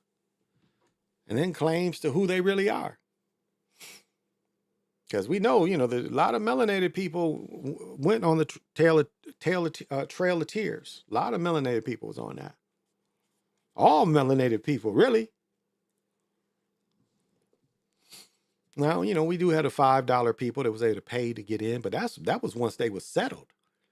That wasn't taking the trip. Them occupiers wasn't trying to be part of taking that trip. They paid their $5 because when they saw them lands and they could get benefits from them lands, that's when they, just like we saw in Killing of the Flower Moon, that's when they made their move. And that's the negative about this system. If they give us something fucked up and we make something out of it, then they want to find a way to get a piece of it. It's like what is the brother said? The Muslim brother says is it's like I win the gold medal and then USA comes and knocks me out the way and then they take the medal. Like what I did doesn't matter. They get the victory for what I did. And that's America in its whole. Hey, Blue Marvel, what's happening? You can't get too close to Michael, it's a foul. Well, yeah, I don't think as many people was killed as they said, but a lot of people did die from sickness. There's no doubt about that. The numbers have gone down substantially in the last 10 years because, see, they tried to say they killed everybody. You know, they tried to tell you that they killed all the Arawaks, you know, and they did, you know, a lot of people died, were worked to death, no doubt. You know, when the Spanish occupiers came over, what they did is, you know, they were pretty much working people to death, especially when they started to put them in the silver mines. And that's the first thing they got rich off, the Spanish. Now, the English got rich off tobacco, but not the Spanish. The Spanish got silver. They were, you know, looking for gold. And I got a book somewhere around here that gave the amount of gold. It wasn't Cortez, but it was another one after Cortez. And the amount of gold that came out of America from the occupiers is mind-blowing. It's like they had one of those old-fashioned ships full of gold that made it. All of them didn't sink. That made it over there to give the occupiers, take the resources. And we see that all over Europe, that the resources they've taken out of the Americas, all of the Americas. And the same goes from, you know, the resources taken out of Africa. You know, the occupiers go wherever they want and just take resources. Make up phony investments, push one, try to bury another one. Bury the competition. I mean, you know, they and one thing about the occupiers, they're in a constant state of war. And that's what we as melanated folks don't understand. The war with them has never ended. They know this. And they live and they act like they realize it's a constant state of war. We don't. Like I make the joke about 4th of July's where we put on the occupiers' colors. We waving their flags and they put us all in the middle and then they bombard us. And why they didn't bombard us? You know, we were lying, dancing and shit, dancing and shit while the bombs is going off all around us. We dancing and having fun wearing their colors. Like even your thinking. And that's why, you know, it's so good to meditate and learn like there's a different language when you meditate. And you start seeing different language, different fractals. And it kind of breaks the spells that they put on us. You can dig it. Because it shows you that everything that they put in front of you ain't just the only thing. Especially fractal wise and spiritually wise. There's a whole different type of language, for sure, that ain't them. So that was become more convert. The wars have become, exactly. I mean, it's the same thing over and over again. What the CIA do? They do the same thing over and over and over again. Go into a country like if you know Brother Nick. Look at Brother Nick's. It's NATA. Look at his channel. What he showed is they was helping the rebels fight Syria. I've told before where they had Department of Defense fighting CIA people. Do you dig? Our weapons are fighting each other, getting destroyed. We've paid for people fighting each other. Now tell me that ain't why? Why would that ever happen? Why would that happen? Why would it need to happen? And we know every war the occupiers had, especially in Europe, you know, it is always the same people back both sides. That's where all the bread. I mean, look at Hitler. Hitler was a country that was poor. It took a whole basket of whatever that kind of money is, and to buy a loaf of bread, you had to have a whole basket full of money. Where do you think, you know, how did that change all of a sudden? So, you know, Rothschilds, Ford put a lot of money into the Nazis. Lindbergh, King George at first, because King George and them was Nazis. That's why they made him really quit. That's why they made King George quit. It wasn't that his divorced woman. It was because he was showing that we wanted him. King Charles is a German. These people were Germans that occupied Britain. They're German. They changed their name to Windsor. They got a German name. Look up the Royal Nazi, and you can find the relationships and how them people is really Germans. That's why there's a picture of Queen Elizabeth as a little girl, Nazi saluting as a little girl, when her uncle was president, not her dad, or king, and not her daddy. So that's really what they was mad at that nigga for, because he was over there not just in pictures afterwards. He went before when he was president or he was king. He was fucking with them Nazis. And that's why Elizabeth and her sister Margaret is Nazi saluting. Because these was Germans. They was proud Germans. So, you know, those people don't even, you know, they've made a monarchy rich. And again, they're the only monarchy in the history of people that the monarchy didn't lose their bread. No pillaging of their shit. No looting of their shit at all. Did you notice that? Ain't nobody looted nothing, and they let them keep. They defeated them and still let them keep all their land and all their bread. Where else in history do you see that? The king gets taken down, but he gets to keep his bread. Matter of fact, the Russian Tsar, he put his money out the country. You can still buy Tsar gold. It's probably quite expensive now, but you can buy gold with his pictures on it that he didn't take. So how do you get your bread out the country, but you don't take your family out the country? So that's probably a fake story too. Probably had doubles. Sound good. But even the people that you know, again, that Russia is a Jewish faith state. But it's how they really feel, because Russia and communism, they can't believe in any God, you know. They can't. Communism, you know, there's no God in communism. And so that's how they feel it's like nothing really higher than them, really. You know, they even though they say there's no God, they, how do I want to put this? They still practice a lot of wicked shit. They may not believe in a God, but they definitely believe in a superior being. And it's very wicked, very, very wicked. They believe in a lot of wicked stuff. And again, you can get into some deep, real deep readings if you can still find this stuff. Is, you know, the Nazis talking about when they first went over there and started fighting Bolsheviks. You know, they were fighting demons. That's what they described it as, is they was literally killing demons, non-human, humanoids, but not normal humans, is what these early Nazis is talking about. I don't even know if you can still find that kind of thing anymore. A lot of shit that done changed you can't find anymore. They want to change the shit. Oh yeah, this kind of talks about it. Rolex, Carhartt, and other trendy brands really designed for professionals. What's this shit? Yeah, originally established in Detroit, create durable workwear for railroad workers. Carhartt has become synonymous with tough, long-lasting, chic apparel.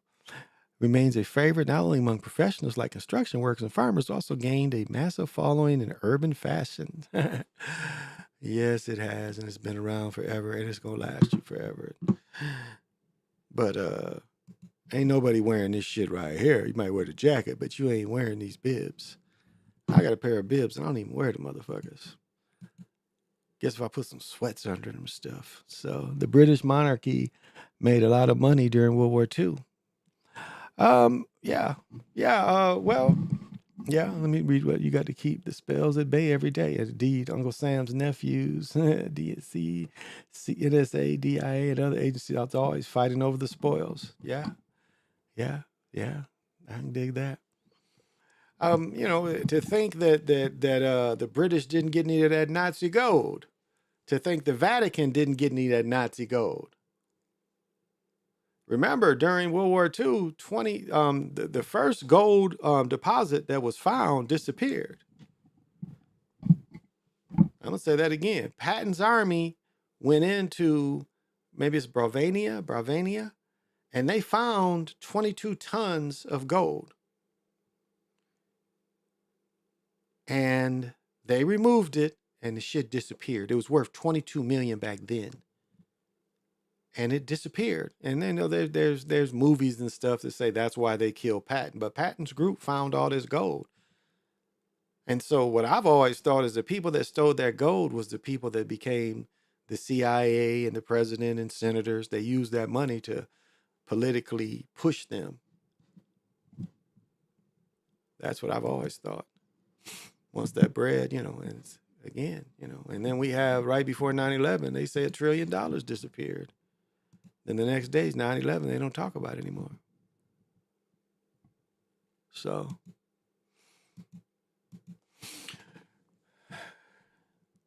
it's hard to believe you. Well, why don't you believe the government? Well, the government has lied about a lot of shit. And so a lot of it's not believable anymore. You know, it's just like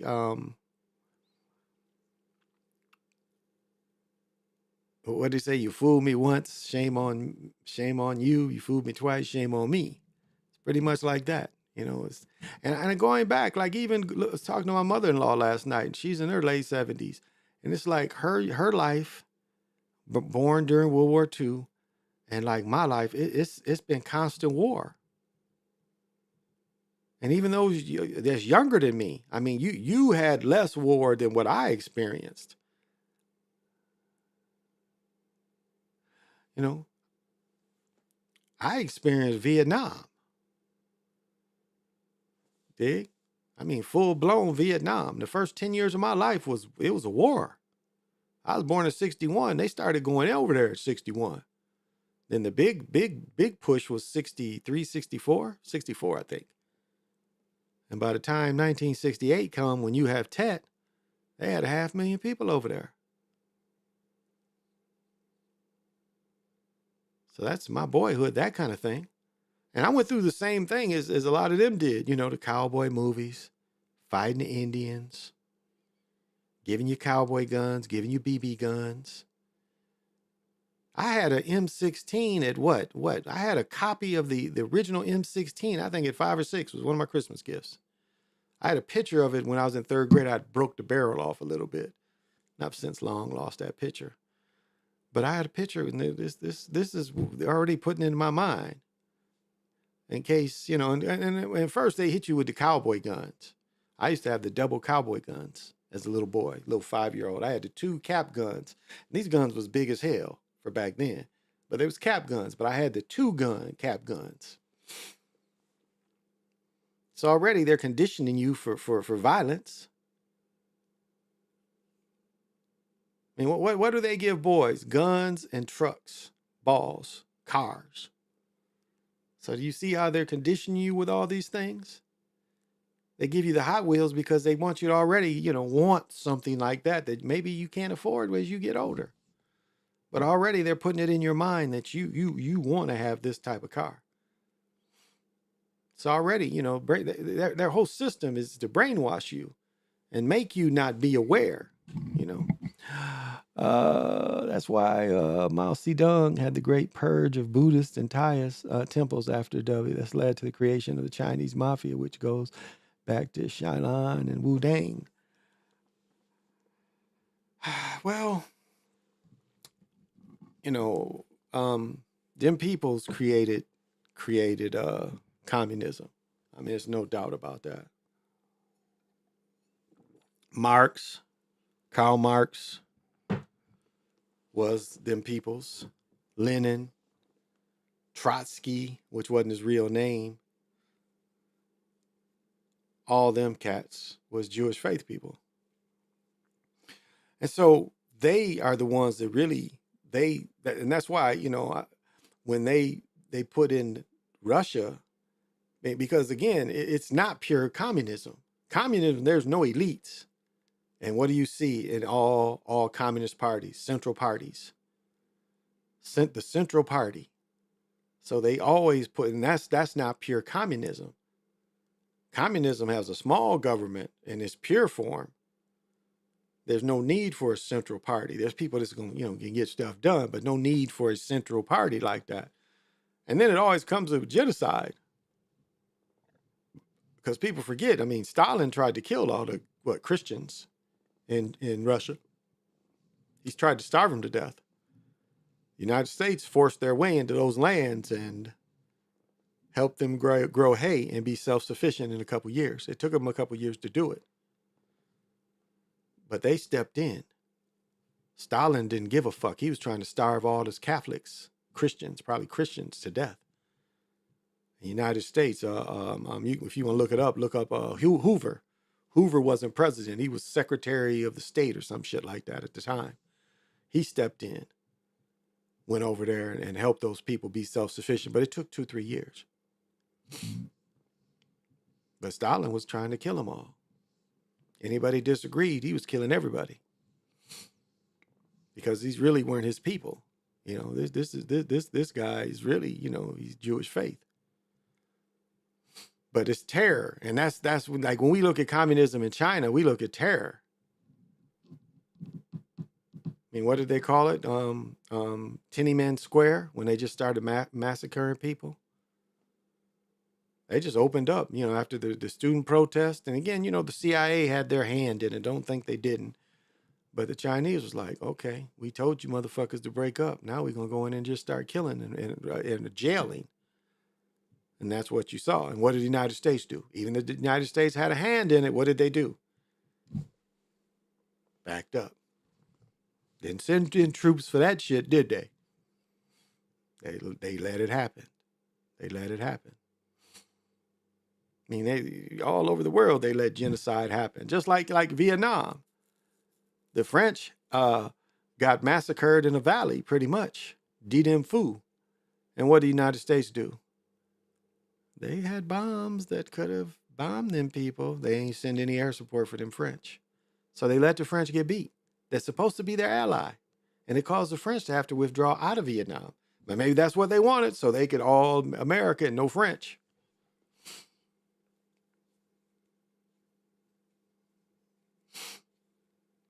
And they could have avoided all of it just giving the people their land. They didn't need more colonists, more occupiers. And that's why it's so hard for our people to be spiritual, because our thinking is the occupiers' thinking.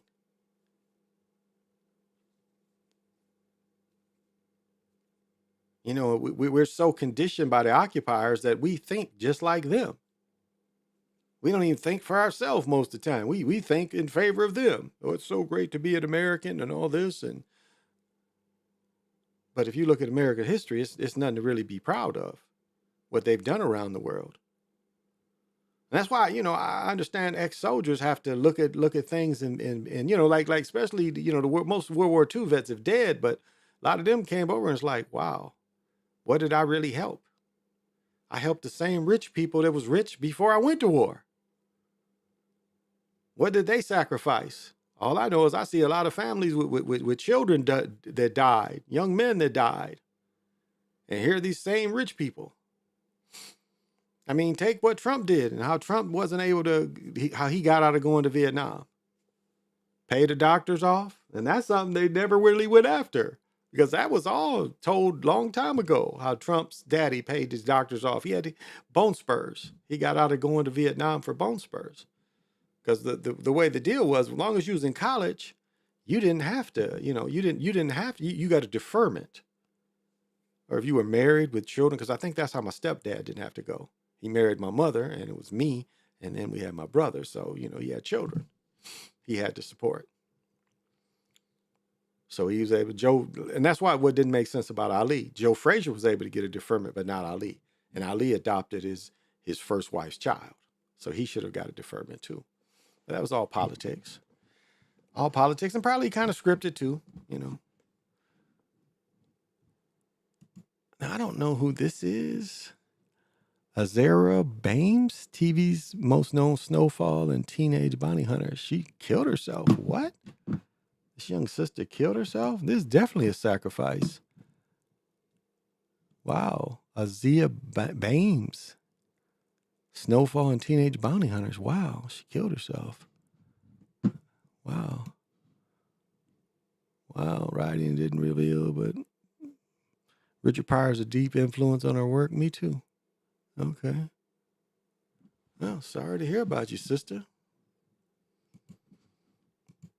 And that's like people don't understand how, like, depression is a thing that you won't even know you're in. You know, you'll be depressed like a motherfucker, won't even know you depressed. Oh, you saw her on Snowfall. Okay. She was on Snowfall. Okay. I don't quite remember her being on there. But okay, she was on there, but she wrote too. But depression is a motherfucker. I mean, Phyllis Hyman, one of the most beautiful, one of probably the second or third most beautiful woman I ever saw in person in my life. But again, you know, if they didn't kill her, because a lot of times, you know, with entertainers, you never know. But it's like people just think that there's no tomorrow. And like that no one sees you. You know, you live in a world full of people, but you feel that no one sees you. And that's a fucked up feeling. And, you know, it gets so dark for you that you're almost like you're always standing in a hole. And it's almost like you really look at things from the outside, like, the outside looking in. It's almost like you're watching yourself. You know, you're watching the moments instead of living the moments. Because the moments are not fun anymore. The moments give you grief. Every moment gives you more grief. And a lot of times, what do they say? When it rains, it pours. You know, and this grief and this stress, and it all wants to hit you really hard at one time. And a lot of people break under those conditions, and they're like, I'd rather check out than keep trying to do this and keep trying to fight this thing. Phyllis Hyman's life passing was tragic. Yeah, but I think her idea of building up melanated neighborhoods was a good idea, but her timing with it and making it so public, you know, the beast doesn't want to hear that. that you trying to help these black folks, they ain't want to hear that. And I think that's really why they killed her. Because you can't, with entertainers, that's an easy way to say, you know. Like I always thought Prince turned into his sister, and then what? Last month, his sister died, so now it looks like the princess is dead, unless he took another persona. But I thought he was the sister. They sing just alike. But now they had her die, and she had a long drug history. She used to be hoeing around Minnesota. There ain't nothing new, That's pretty common knowledge. She was on that crack. There's a lot of other people. And you would think like that kind of addiction would get you, really get you depressed and stuff. And it's funny, like when you're in that addiction, like, I watched one person, they was asking him like, what is this? What do you feel when you do it? And the person didn't even know. But if you watch addicts and you see how they respond once they get drugs, and all the things they got to get through it. I mean, it's like when they're getting high, they're not really having fun, especially when they get tweaking and shit. And so you makes you ask yourself, why are you doing this to yourself? I don't see that you're enjoying it. It doesn't look like you're enjoying it at all. I would sit at trap houses and see the people in misery, and they'd get the dope. And, it is like, it is, you could see it was just going to be temporary. Then when I'm seeing back another half hour, you're like, did you have time to enjoy even being high and you're back so quick and need some more?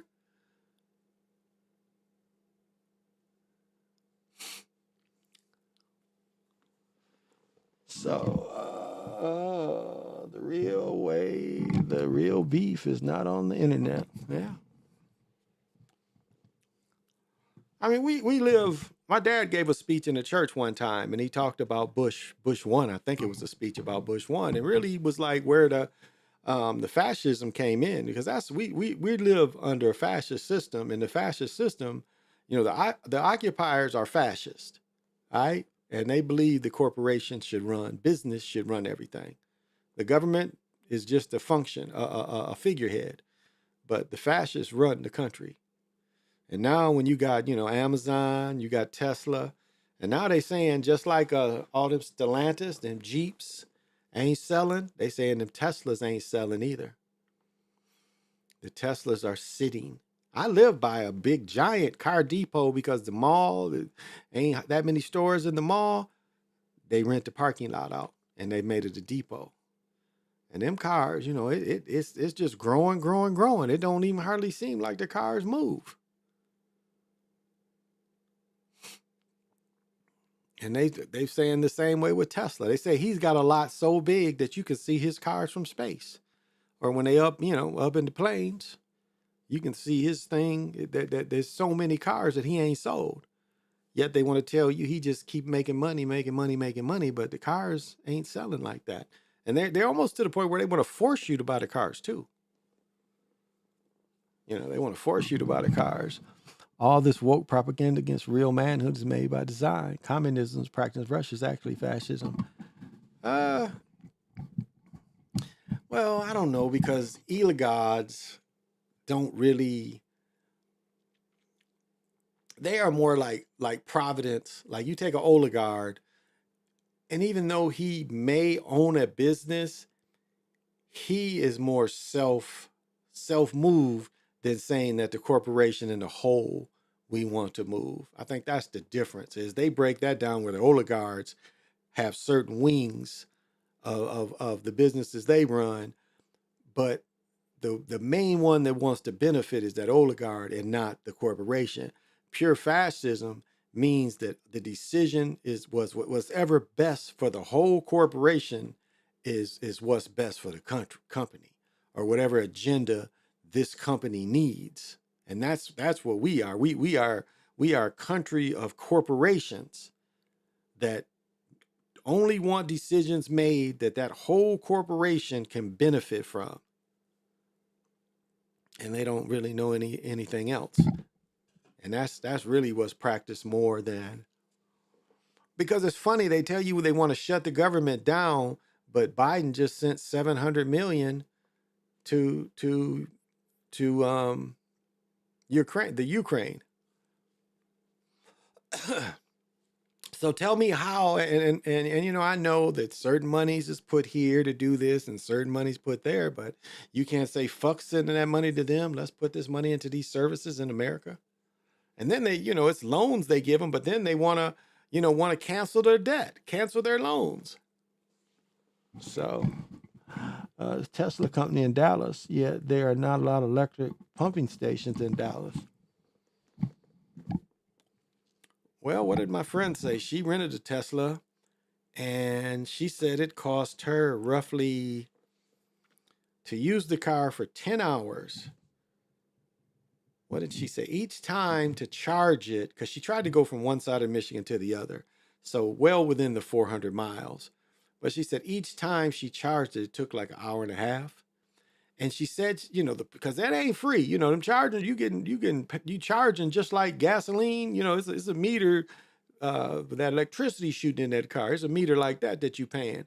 She said it was something like $400 when she could have had a car, and, you know, the rent a car and everything would have been way less than $400. She said just charging it though, it ended up costing her about $400. So I'd have to go back and find that article. In the science fiction series, Dark Matter, it's the corporation that rules the planet and the galaxies. Well,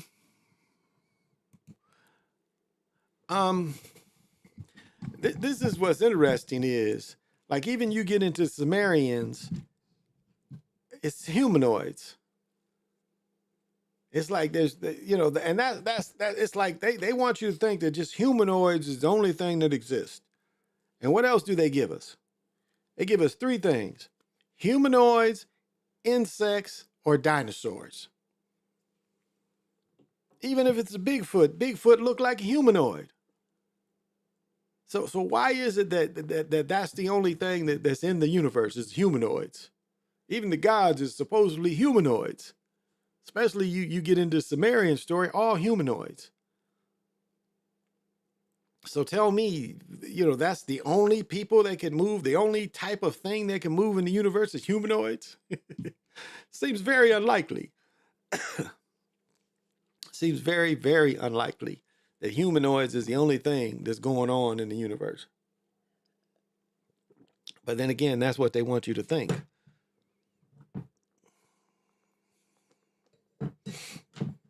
And that's why I trip off about science fiction and shit. It's like, humanoids, that's it? Humanoids and insects and dinosaurs. Godzilla, King Kong. It was the one movie where there were trees. Remember that? And they had to learn the trees' language. So that's telling you the trees once could move. And trees once may have came here from somewhere else. Because this is really what this once was tree world. Especially these Americas. It was mostly tree world. And the first people that lived here respected those trees.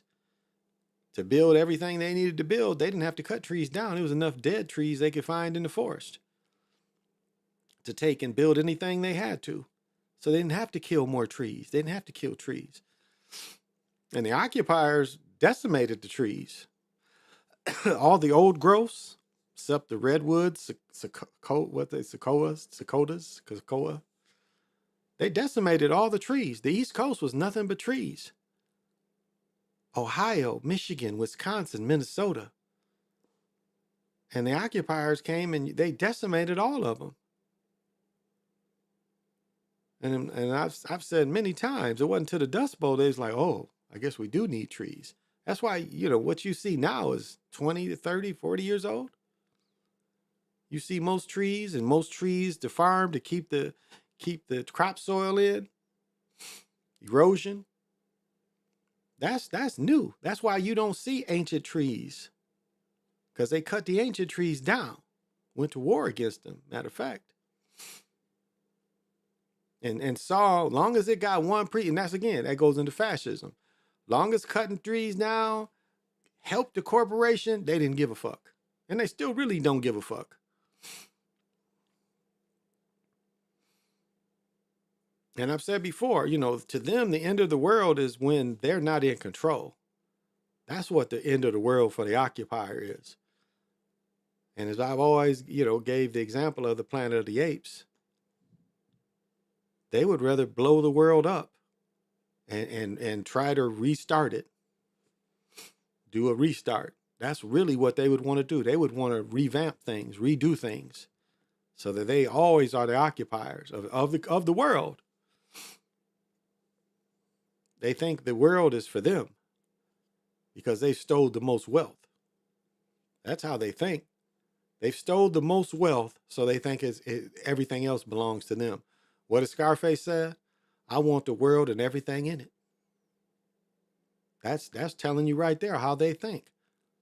The occupier wants the world and everything in it. So does the Roman Church. Same thing. At one time, they said they control all the souls. They had to back off those worlds because there's some powerful souls out there that they don't control. Oh. The movie Lord of the Rings, the Two Towers, the trees move, talk like the tree beard. Remember Wizard of Oz? The Wizard of Oz is the first movie that shows you that trees could talk and move, had consciousness. And, I've talked many times about my experience, being born from the trees and seeing the water tree and being a tree being. I mean, truly a tree being. And that's, it was only 3 type of humanoids at the time. People that lived in space, the people that lived in the trees, and the beings that lived on the grounds. But it was, again, all humanoids. We were just humanoids made out of trees. That's all. Said before, when we rested inside the tree. It was like a cutout almost. It was kind of interesting. Almost like the bog, when the bog had cutouts for them to stand in. It was very much like that. But that's where the family tree comes from. A whole big giant branch is where all your family for miles and miles and miles came from. That was the history in that branch. And even as you got older, the branch just kept pushing out, getting bigger, and that's where, the trees went into space. That's how ancient, that's how ancient of a time it was.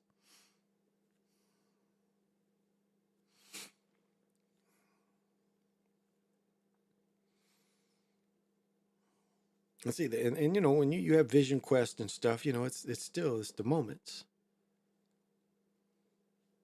And you have so many visions and experiences that you don't even remember them all. It's like dream,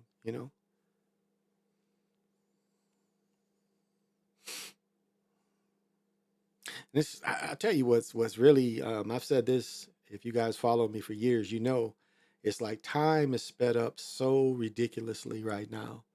Time is just going, they've sped up this holiday period more than I've ever seen it that sped up today. I looked one time, I was just fucking around in the kitchen, and I looked back again, it was like 2 hours went by. And I swear, and what I did, it no more than 20, 30 minutes. But yet that clock showed 2 hours went by. But the amount of time it took to do what I had to do was only about 30 minutes worth of stuff. So they've really, really pushed this time. Look how quick the games went. You notice how fast the games are going? If you really don't pay attention, these games are flying by. I mean, these games are passing time like I don't know. And they, every Christmas they speed up time. What? And again, they do this. They fought today. They fought again. Oh, so he beat Fury?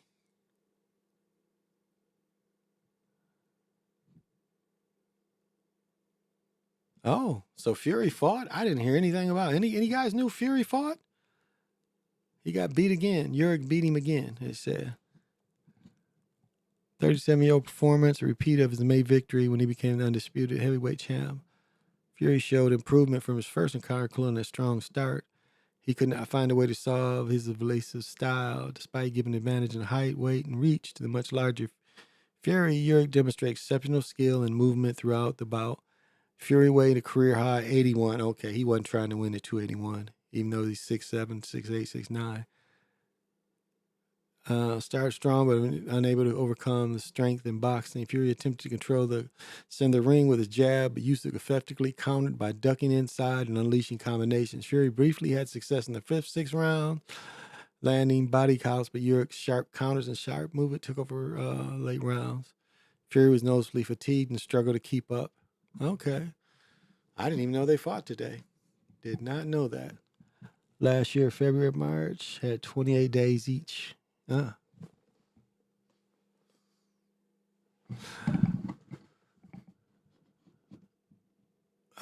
See how they put the estimated time up on the screen for the games. I swear, I thought a couple were pre-recorded. That very well could be.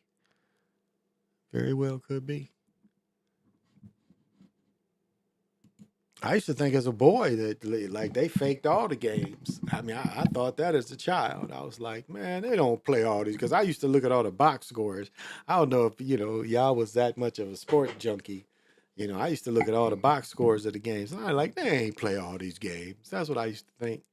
Then the ABA, because they had the box scores from the NBA and the box scores from the ABA. So that's how you could follow what Dr. J and the ABA players was doing. So.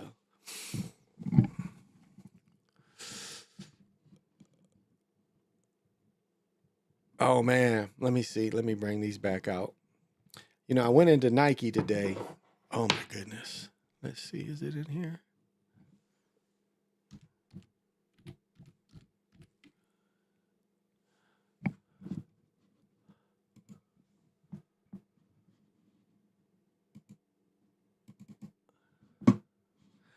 And I hate to say it, and now these are only $150. But this has the best leather of any of these LeBrons. I went and tried when I went on, and this is ugly as hell. It doesn't match anything, but the leather was the best of the three. The Monopoly one is plastic. The Monopoly one is plastic. You get this special box. And then the other one is more suede. Now the blue one, I didn't touch that one, but this one right here had by far the best leather. Ugly shoe, but it had the best leather. Now I don't know what this material is right here. I don't know. This is the best looking of all of them, but I'm not sure of this material. It's hard to say. Yeah, this is like my Jordan. This is that almost like that mesh stuff. Almost like that mesh stuff. So I'm thinking that this one is the same thing. That mesh. I'm guessing this is the best looking of them, but that other one and like this one, this is all plastic. This is all like a type of plastic. It felt like plastic. No leather at all synthetic. Whole synthetic shoe. The box is really cool, but yeah, this is terrible. All plastic. Plastic toe. That's what I don't like about the Hardings, the old last year's Hardings. So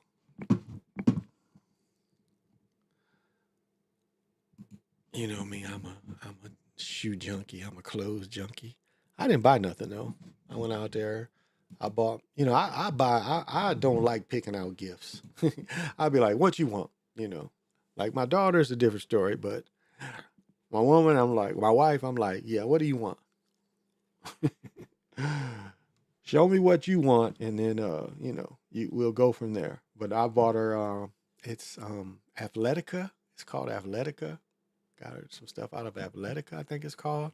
It's just like Lululemon. It's like a Lululemon kind of women's thing, but I think it's called Athletica. Women's store. You know, and I'll go in that motherfucker and I'm high in a bitch. You know, me and her split up because she's looking for something. So I started trying to help her. And they're like, well, can we help you? I'm like, bitch, I ain't trying to steal nothing in this motherfucker. I'm like, there's my wife over there. I'm looking for some shit. Matter of fact, I told the lady, well, this is what you can look for. I'm looking for this kind of color right here. Where you know where that's at? And then, you know, it's funny when you can see the people that come in to steal. You know, it's like it's just funny if you are observant. And I'm a very observant person, so I be checking motherfuckers out because the stores be like that. Atletica is a fairly small store, but you know, if it's 30, 40 people in that motherfucker, you know, and it's like 8 or 9, 10 people working in that bitch. So it's 50 people in that bitch, you know. They got one or two ladies that's helping people try on shit. They got 2 or 3 cashiers, and they got people walking around the floor to make sure people ain't stealing.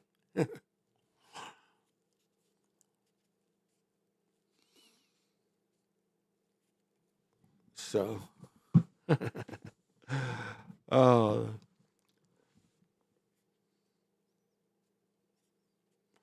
it's like, why you even come out here? You just come to steal. Well, how many times you been caught? Boosters. It's funny when you know when you roll and you hustle. You know, boosters be your friends. And same way, you know, boosters want to boost for crack. You know, it's the same thing. You know, motherfuckers boost for crack. Well, what you got? Okay, it'll get you this much. Let me put it on the scale. Get you this much. Okay, I can go get some more. Oh, mesh synthetic material was the same material they use in spacesuits. Ooh, same way, terrible at picking gifts. Yeah, they harass you, but the crook on the other side of the store, yeah. Like, lady, I don't look like I'm broke. Do I look like I'm coming to this motherfucker to try to steal some shit, you know? But I'll say this, going out to that mall today, it was a bunch of armed people out there. They wasn't having no bullshit. They say they got dogs. I didn't see it on dog. They say they got dogs that can smell gunpowder. So if you carrying a gun, because you can't carry a gun out there anymore. Because I used to go out there all the time and carry one or two of the guns. And now you can't carry a gun out there.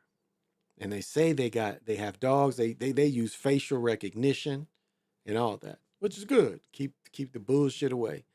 So I can go out there and not be bothered and not have to do something to somebody. You dig?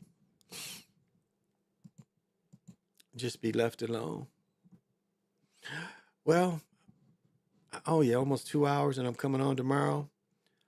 How do I want to do this?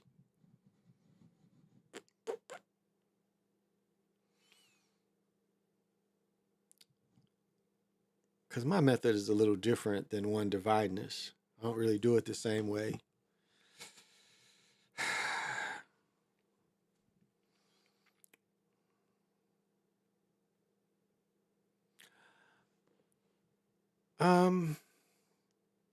I'll use some that she used. So if you understand that all this is everything is all the same thing. Again, when you close your eyes and you start meditating, you see the fractals that are from your ancestors. You see the fractals that are from your ancestors, and you start, you know, and as I said, that's, you know, part of your Akashic record. So if you want to get into it, find yourself centered, ground yourself. And so when you get into the center where you feel that you're part of source material, you do lose yourself because you see that you're part of something much greater. And I guess if you want to call it the universe, the galaxy, but it's not none of that. It's like none of that exists. Like when you go into your mind, none of that exists. Like none of this exists. None of that exists. When you go into your mind, it's something that you are creating. It's like a lot of people close their eyes and start seeing wires and bubbles. Well, you're creating those wires and bubbles. And you don't even realize it. As I said before, purple is when you move. The purple moves you. So if there's any kind of going through a stargate or anything, you're going to do it with purple energy. Purple energy moves you through. So if you start connecting with purple and purple's coming in and out, that means it's moving you. And so that's something that you really want to kind of understand, is when you get in touch with the purple, then you're moving. So you might not be where you're supposed to go.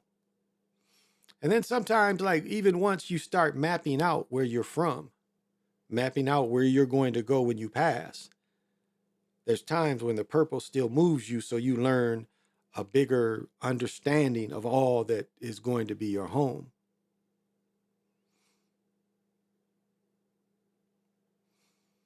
And so the easiest way to connect with all this is as you close your eyes. You close your eyes, and it's hard for me because I got all these lights here. But when you close your eyes, you really have to be quiet, and you really have to stop your mind from all thoughts. You erase all thoughts from your mind, and then you start creating. And once you start creating, that's when you're kind of you're up and accepting what's inside of you, but accepting the other part of the world, the other part of reality. Because you start being in your real reality, your own personal reality. That's why you want somewhere quiet. You want somewhere you can wear the buds if you need something hypnotic kind of music or the same rhythm or something. A lot of times I use the nature sounds of a winter storm. Because when you listen to something like that, it tends to take the thoughts away. Because you start vibrating with the nature. Because a lot of times if you hear the computer on, the Wi-Fi on, the furnace going off and on, sometimes it's hard for some people to break free. It's like they're almost, shackled to this reality instead of freely breaking free. Because like even when you leave your body, I mean, sometimes it fights you. Because what I found of leaving my body, the hardest thing was to clear your feet. And I know you say, well, when you're in the spirit body, no, it don't work like that. You still mentally have feet. Mentally, because that's the first way you see yourself. That's why I go, I when I do the exercise of how to, go out of your house, get you to realize that, you have to understand what a spirit body is. And a spirit body, the way we think, a spirit body has feet. And for a lot of people, I know my son used to always struggle with that because it was hard, because he's tall too, but it was hard for him to, and he could get his upper body to move out, but he would always have problems with his feet being stuck and not feeling that free building. It's like he felt that his feet was always holding him in. Almost like shackled him in a way.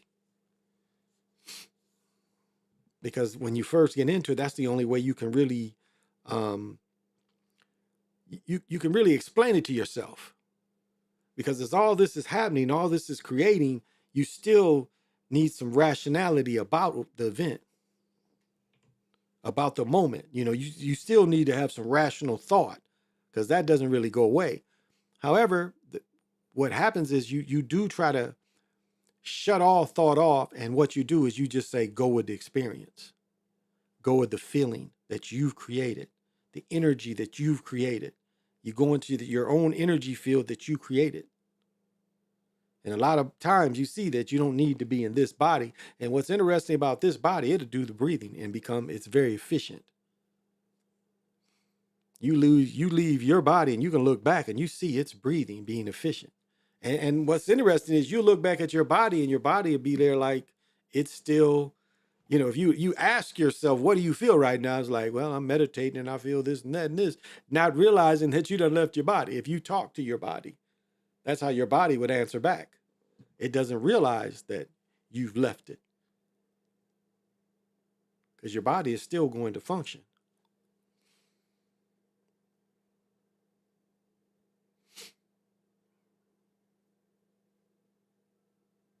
Now, I can't really, I don't really know how to hold you like a meditation thing. I do and I don't. I do and I don't. Because I tend to, like everybody listening and everybody ever listen, I tend to like be evasive. Because right now, like I would gladly sit here and just try to put everybody in the room with me. I mean, literally, that's what I would do. I would just literally raise us all up. You all gave me permission and gave me, permission to lift you all up and lift you somewhere with me. That's the way I would do it.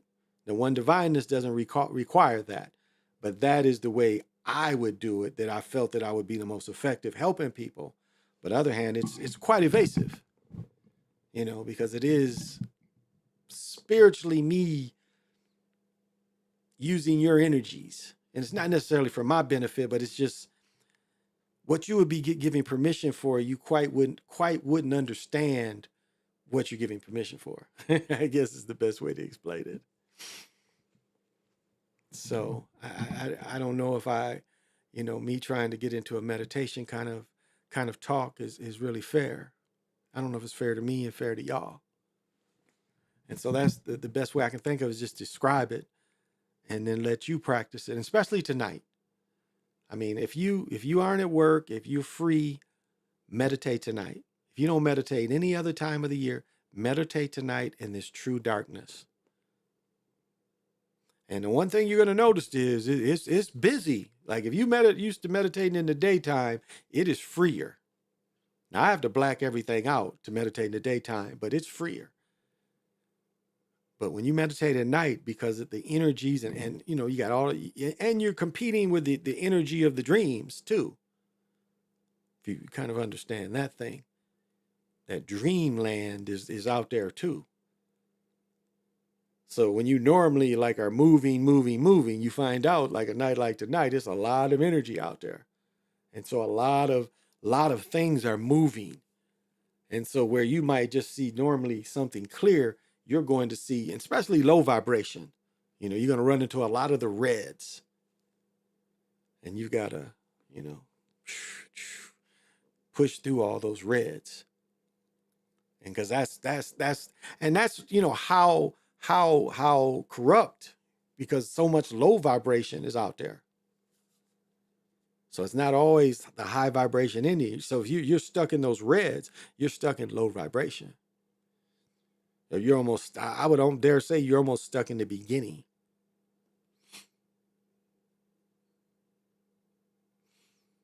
If you can dig that. And it's like, quantum of science always says you have to do this spiritual work, and you really do. You have to know. You really have to know. And I think knowing is innate. I really think it's already in you to know. And I think that's what the beast fights us most about, is taking away our knowing.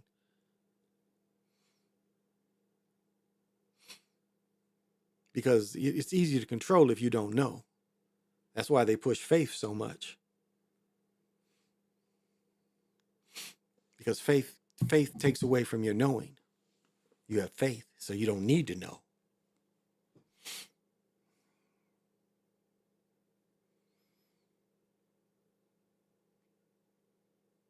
And so, wherever you do, make sure tonight you get a blacked out area.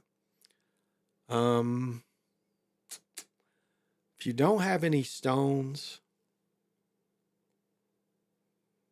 I want to get Bobby Hewitt on them. Black is a color of protection. And if you have some crayons, black pyramids like obsidian, sugarite is very protective. You could write a black pyramid that would give you a little protection. I ain't charging for that. I ain't trying to sell it. Bobby Hibbett was like selling black mirrors. He had blacked out a copy of a mirror or a copy of a black paper. Like he had a copy of a mirror, but it was blackened. And he was selling these wherever he was at for $1. He said, you take that and you concentrate, you can, it's the see-through, it's the seen mirror, like the crystal ball mirror. Yeah, it don't quite work like that. But for protection, you could do that. And the black, or even easier, just wear something black. Just wear something black. If you don't have crystals and things to protect you, wear something black. That would give you a little bit of protection, because black in itself, you know, it is it's actually protective. Black is very protective, especially clothing. You know, they say that black blocks all the sun stuff. Black blocks a lot of the negativity too. You know, they say when you wearing black in the summertime, you know, you can't really absorb the sun because it kind of black is kind of resisting the sun a little bit. So it'd give you a little bit of protection. It's like every day. It's something to wear every day. It's a color every day. So sit somewhere. Again, wear something black, or make a pyramid with a black or a terrace. I'm sorry, I say pyramid just because familiarity. But you could, if you can picture a terrace, you can. If you are talented enough to draw a terrace, just draw it in black. Because that's what I do. I square myself, and I use these crystals, and I create my terrace. Because that's the American way. We don't be under the pyramid. We be on top of the pyramid. That's where the energy, the peak energy, is on top. And that's what America didn't give to the rest of the world. They try to lie about the temple of the sun and moon, talking about they don't know where it comes from. They know they're a damn lie. They found Olmec mask down there, Omen mask, Omen artwork. So they know that was owned once but again, they don't want to give them the credit. So, you know, they try to say, who is this mysterious people? But again, it was the same way. Top of the pyramid is the terrace. And so you can, you know, put yourself in the terrace. And then as you get into yourself, and sometimes it's like you don't even need to move by yourself. You can have the whole terrace moving with you. And another way, really simple, is you can, I don't know how simple it is, but you can also like put yourself in a protective bubble. You can kind of create a bubble around yourself that things basically, it won't absorb. Things basically bounce off, or you're ignored too. Like what I was saying, you know, the thoughts, cancel that, cancel that, cancel that. Because like, and you know, you really want to go into a trance state. And so a trance state, like I was saying, if you look at yourself and start talking to yourself, when you're in a trance state, you're like if you, okay, the difference is like, okay, when you leave your body and you see yourself, and if you start talking to yourself, you would see yourself being able to answer, because you don't realize that how deep you've gotten it. You still think, you know, you're just getting into it. But now when you trance, that's totally different. Everything really changes once you trance. You tend to go with it. That's the best way I can say is when you truly are in a trance, that is the way you surrender into that energy. It's the same way with like when a vision comes. You just have to go into the vision. You really can't force it. You just kind of have to go into it, if that makes any sense. And so trance is where you give in to the feeling. You give in to the trance, because it's like what you're doing is really vibrating high.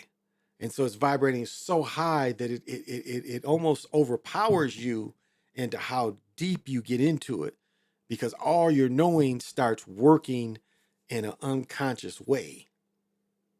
It starts getting you deeper into these patterns. Yeah.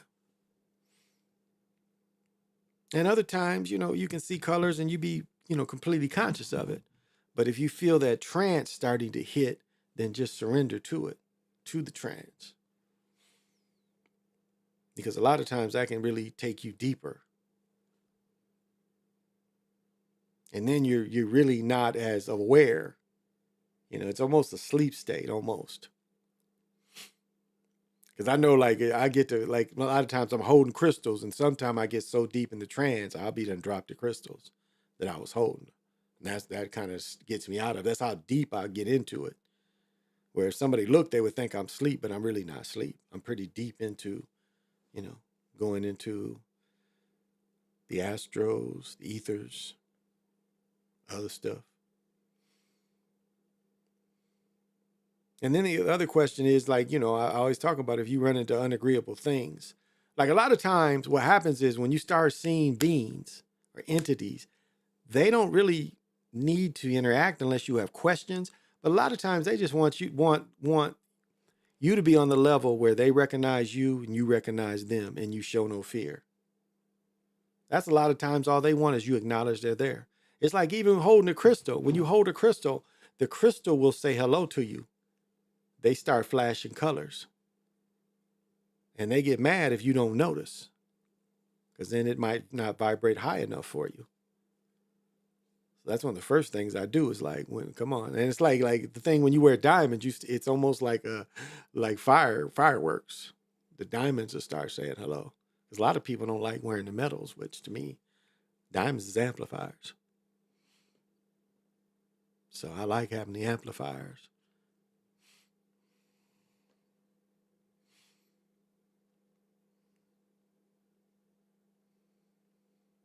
And so you just get into yourself. And you start seeing again where, you get to a point where you see where you're going to go when you die. That's the simplest way I could put it. And like Savon Bomber said, I know where I'm going to go when I die because I've been there. There it is. I know what I'm going to turn into and be part of. It's already preparing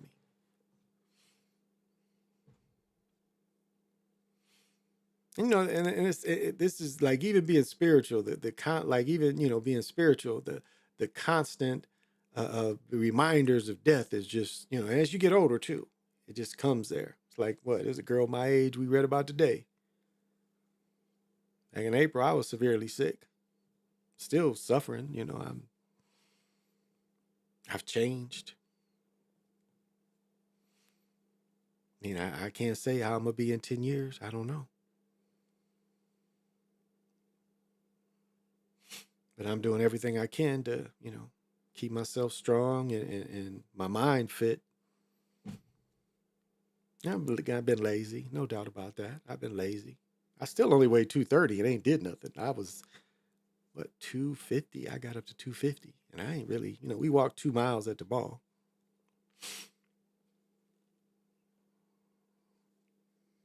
But I just really ain't been motivated to play pickleball. I ain't been motivated to walk. Been motivated to just meditate and just fuck around. Don't do shit. Shopping and shit. I ain't even really been motivated to shop. Not really. Been doing more online shopping than actually shopping. So.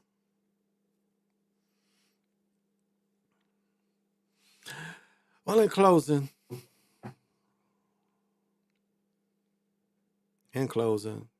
everyone's important. You're all valuable. You're all able to love and give out love. Love is supreme. And that's the highest vibration. And it's very hard in this society to live by love. Or as the witch would say, love her above. I'm getting off it, but the witch just came on my feet. Every time she comes on my feet, I'm like, look, they like when I call them bitch, but it's like, look, bitch, I'ma like your stuff, but don't come into my shit more than that. Because I'm looking at her, all this, like, ain't no wrinkles in her face. Like, yeah, a little work done, baby. But she's right. Love her above, there's no doubt. And it's funny watching her pretending like she's such a nice person. Yeah, this witch try to get you up under her. She's that kind of witch. She ain't a witch that want to work with you. She wants you to, hell, honey, hell, bend down to you. She one of them kind of witches. So, chick, that don't mean I want you fucking with me again. I saw your little video. I kind of understand. You want me not to forget your ass, so you pop up every few months. It's just observations, I guess. But I appreciate you guys. Whoever sees this, when you see it, thank you so much. I'm gonna get into myself, so you get into yourself, and just make sure it's still and quiet. And I mean, some people, it doesn't hurt them to lay down. It's just too easy to fall asleep when you lay down. So that's why sitting up is a little easier to take you where you want to go. And don't compare yourself to anybody else. You have to be wherever level you're at. If you see a little more tonight than you saw yesterday, then that's it's working for you. So that's all you need to practice. Well, I must end with the divination. And by the Mayan, I know the divination is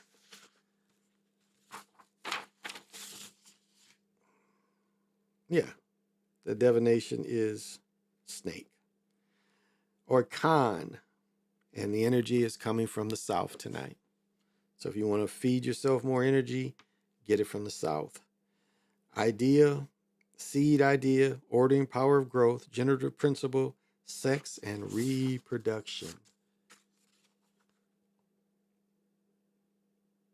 So ideas, we're going to come up. Ordering the power of growth. Again, that's kind of what I was talking about. That's the Mayan way.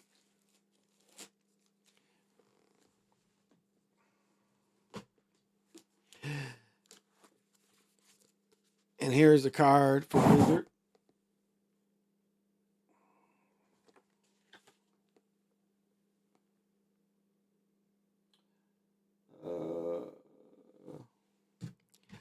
In the warmer territories of the Tokatan,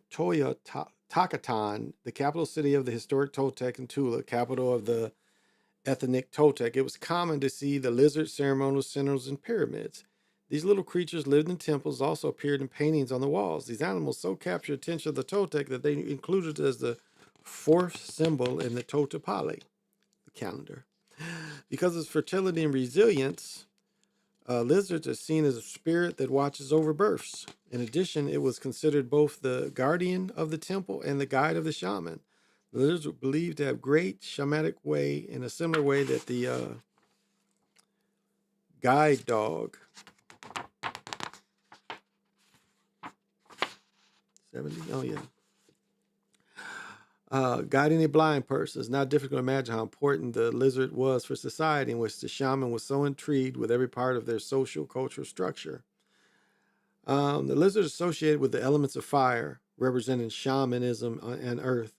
Thus, the lizard symbol represents the pursuit of spirituality practices without losing connection with the earth. In other words, a spiritual path within a down-to-earth context, which again is grounding, because the lizard is mostly on the ground.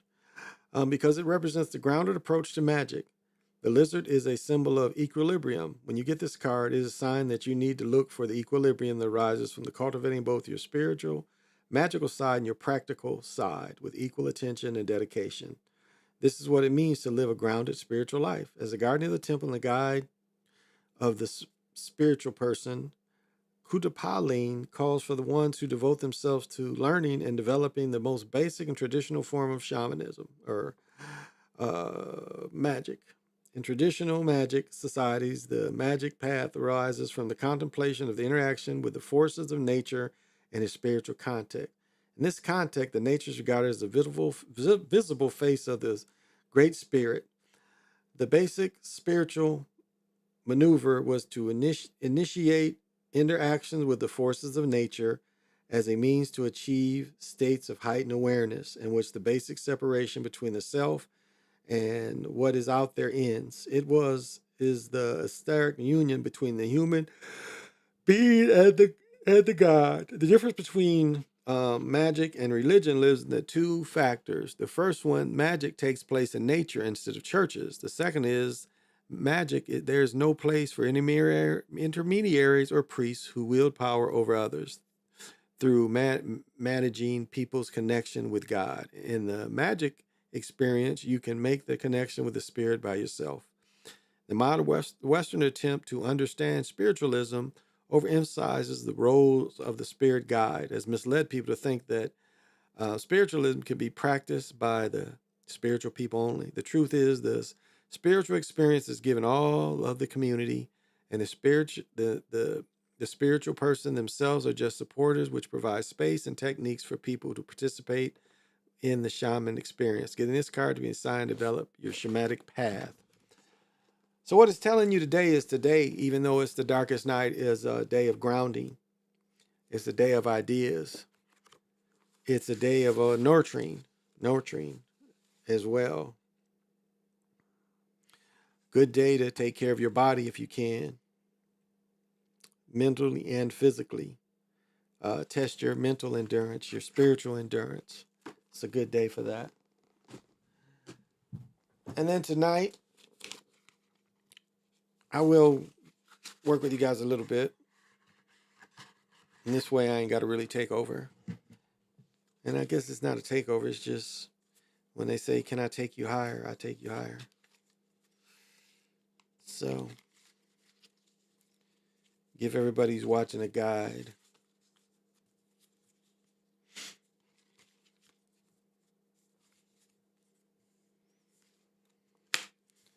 All right. Tonight's guide is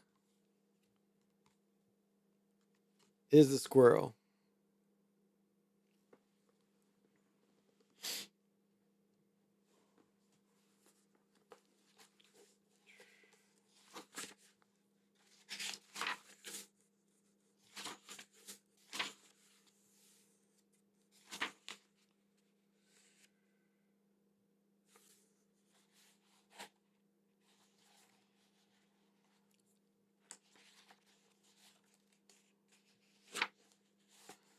All right. You have gathered nuts by the scorn, exactly predicting if you need more. Teach me to take no more than I need, treating great mystery to the harvest of the seed. Squirrel teaches you to plan ahead for when the winter and the trees are bare, and the nuts leaving long and disappear. Squirrel's medicine can come in many forms, as the fury creature is very diverse in nature. The erratic behavior has bested many a forlorn hunter, and thus stands reason that there are benefits in being able to circle a branch at lightning speed. This erratic behavior of a squirrel can also be nerve-wracking if you are dealing with persons who have squirrel medicine. Trying to calm them down enough to accomplish something may drive you nuts. The gathering power of squirrel medicine is a great gift. It teaches you how to gather and store your energy in times of need. It teaches you to reserve something for the future to use, whether it be a judgment or opinion, saving an account, candles, or extra food. To put in a nutshell, squirrel is the Boy Scout of the Magic Kingdom. Today's world, changing times and fortune, is the wise person who prepares for the future. So, use squirrel magic today, where you're adaptive, you're moving, but yet you're always planning ahead. So I'm sending out there that squirrel magic tonight.